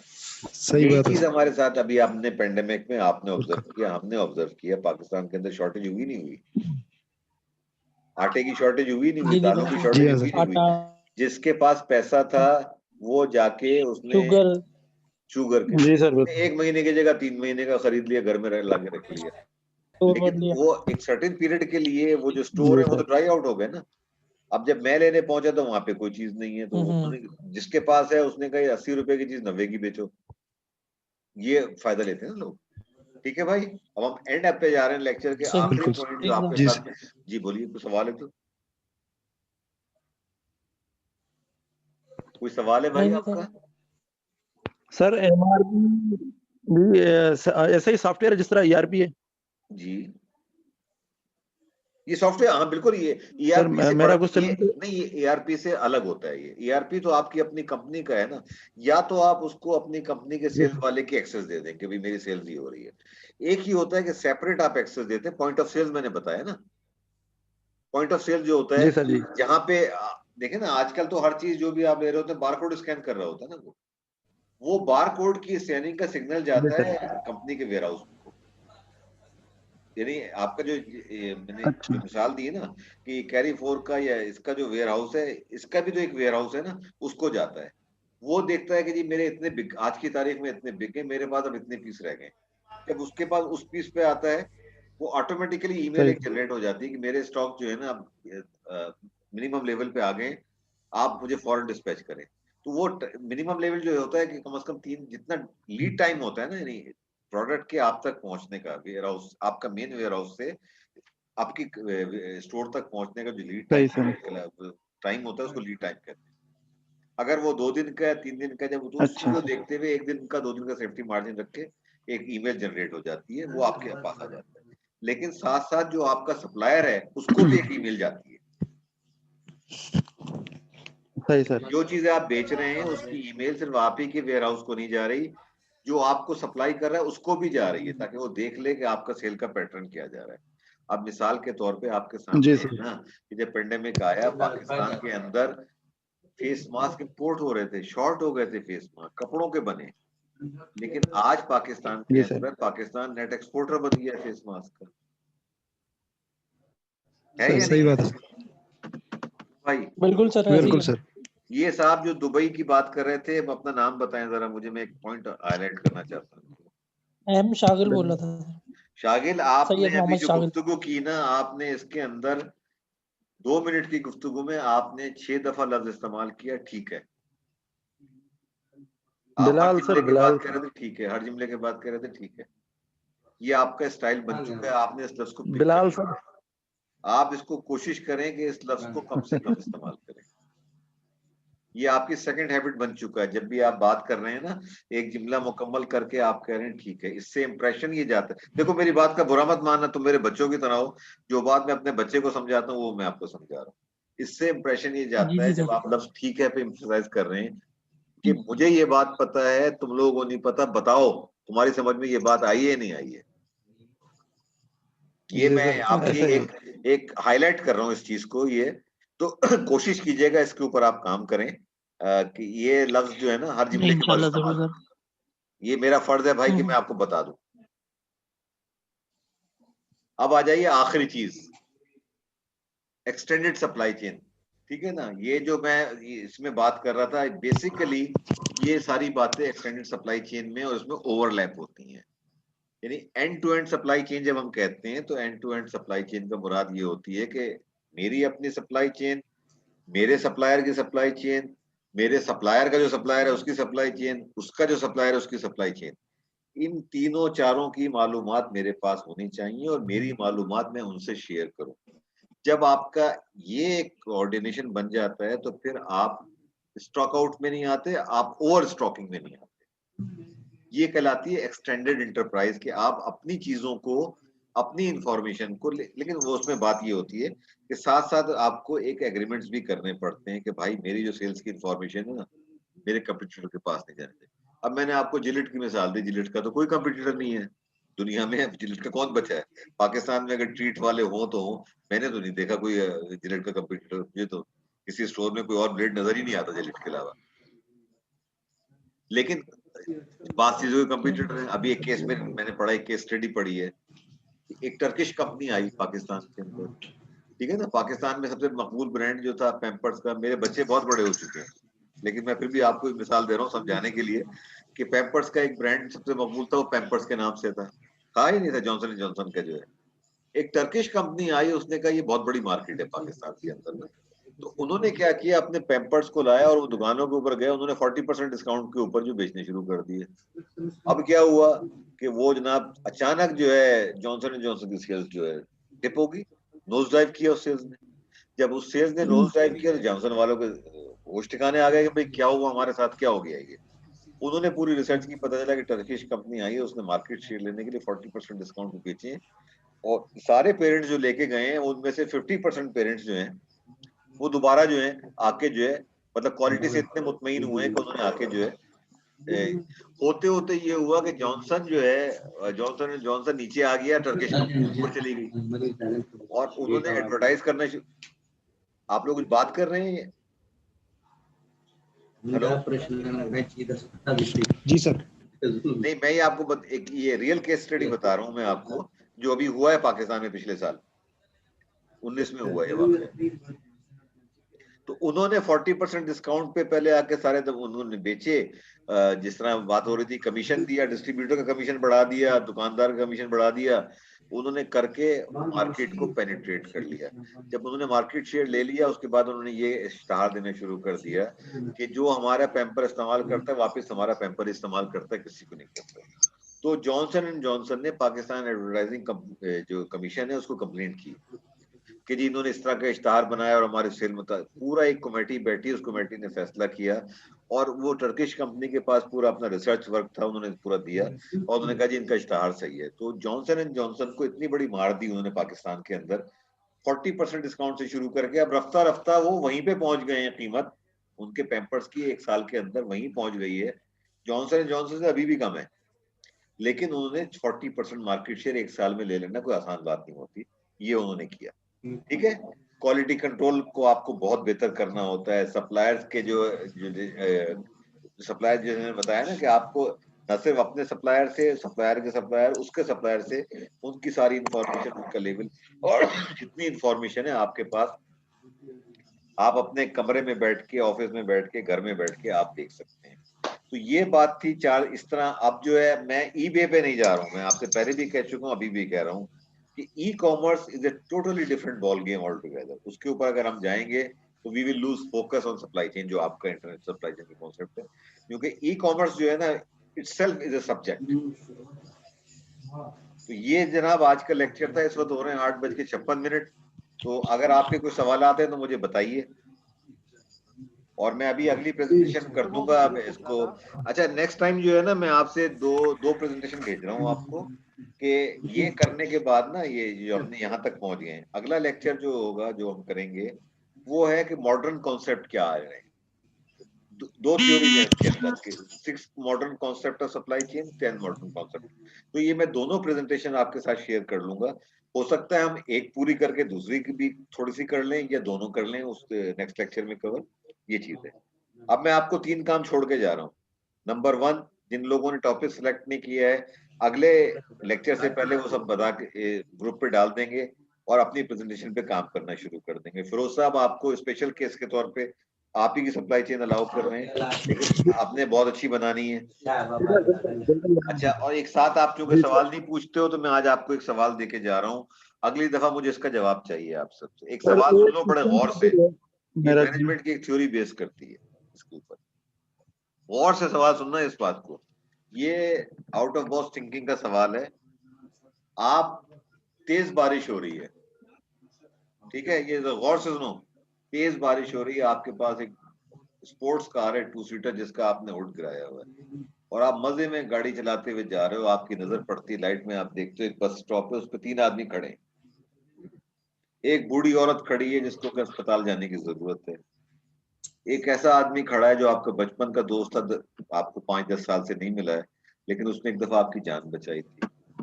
और एक लड़की खड़ी हुई जिसको देखते ही आपके जहन में ये आता है कि जी बस यही है, इसके साथ मैंने अपनी पूरी जिंदगी गुजारनी है। गाड़ी में एक सीट है, 2 सीटर गाड़ी है आपकी। अब आप ये बताइए कि इन तीनों में से आप किसको गाड़ी में बिठाओगे और क्यों बिठाओगे? ये अगली दफा हर एक का सवाल है। हर आदमी से मैं ये सवाल पहले 5 मिनट में पूछूंगा और फिरोज तुम्हारी ड्यूटी है आज के लेक्चर को अगली मीटिंग में तुम सुपरवाइज करोगे, इसलिए कि पिछले लेक्चर में तुम्हारा लिंक ड्रॉप हो गया था, ठीक है ना, मैंने तुम्हारे साथ मेहरबानी की, तुम्हारी हाजिरी लगाई है। तो आज इस सजा के तौर पे ये अगला लेक्चर ये अगला जो शुरू करेंगे ना हम जुमे को, पहले 5 मिनट आपने ये करना है, ये आज के जो हमने बातें की इसको समराइज करना है। नेक्स्ट जो है ये जो सवाल मैंने डाला है ना, ये 10 के 10 आदमियों के लिए सवाल, ये आउट ऑफ बॉक्स थिंकिंग का सवाल है, ये हटके सोचने का सवाल है, इसको आप कीजिएगा, ठीक है ना? सर जवाब अभी दे, बताइए सर। वो गाड़ी से उतर के दोस्त को गाड़ी की चाबी दे देंगे, बोलेंगे बुढ़ी को ले जा। सही है, बिल्कुल सही जवाब है, बिल्कुल सही जवाब है। और लड़की के साथ वहां खड़े होके उससे बातें करेंगे, एग्जैक्टली बारिश का मजा लेंगे। बिल्कुल, तुम्हारा 1 नंबर हो गया भाई 5 में से। Thank you sir. तुमने 1 नंबर ले ये भी लिया। हो सकता है कि मैं मैकेनिक को लेके आ जाऊंगा। मैकेनिक को क्यों लेके? गाड़ी तो चल रही है। जल गई है गाड़ी में सीट है क्या ना? 3 में तो से एक आप कह आदमी रहे को ना बिठा कि सकते हो ना। अच्छा। बिलाल ने बिल्कुल सही जवाब दिया है कि आपने तीनों की मदद करनी है ना। आपने दोस्त को गाड़ी की चाबी दी कि बड़ी ये जो मोहतरमा बीमार है इनको लेकर अस्पताल जाए, मैं यहाँ पे खड़ा हूँ इस लड़की के साथ, और आप जो आपकी लव ऑफ दी लाइफ है जिसके साथ आप जिंदगी गुजारना चाहते हो उसके साथ आपने टाइम गुजारा, ठीक है? ऐसा तुम अभी लॉग आउट नहीं करना, मैं अब ये बताओ क्या करूं? मीटिंग को खत्म करने के बाद अगर ये वीडियो नहीं बची ना, आप लीव करेंगे ना मीटिंग तो ऑटोमेटिक वो सेव होने लग जाएगी रिकॉर्डिंग आपके पास। अच्छा सोच लो, देखो अगर नहीं हुई ना तुम जिम्मेदार होगे इसके। स्टॉप रिकॉर्डिंग कर रहा हूं मैं, उसके बाद नहीं मीटिंग सर, आउट कर होगी रहा हूं, रिकॉर्डिंग। ठीक है? स्टॉप रिकॉर्डिंग ना करें, वैसे भी इसको कर दें। जी जी। क्या करूं, मीटिंग लीव कर दूं? मीटिंग कहाँ से लीव करते हैं भाई? बस लीव कर दें या स्टॉप कर दें, आपकी मर्जी है सर। लीव के ऊपर बटन होगा, एंड वाला, एंड लिखा होगा। ये हाँ एंड है, अल्टर क्यू, अल्ट क्यू जो है, ये मैं एंड कर रहा हूँ प्रेजेंटेशन को, ठीक है? और मैं अगली प्रेजेंटेशन अभी मेल कर रहा हूँ आप दोनों लोगों को। ठीक है सर। ओके सही है सर। ओके, खुदा हाफिज। ओके सर, अल्लाह अल्लाह हाफिज हाफिज। सर। अल्लाह हाफिज सर।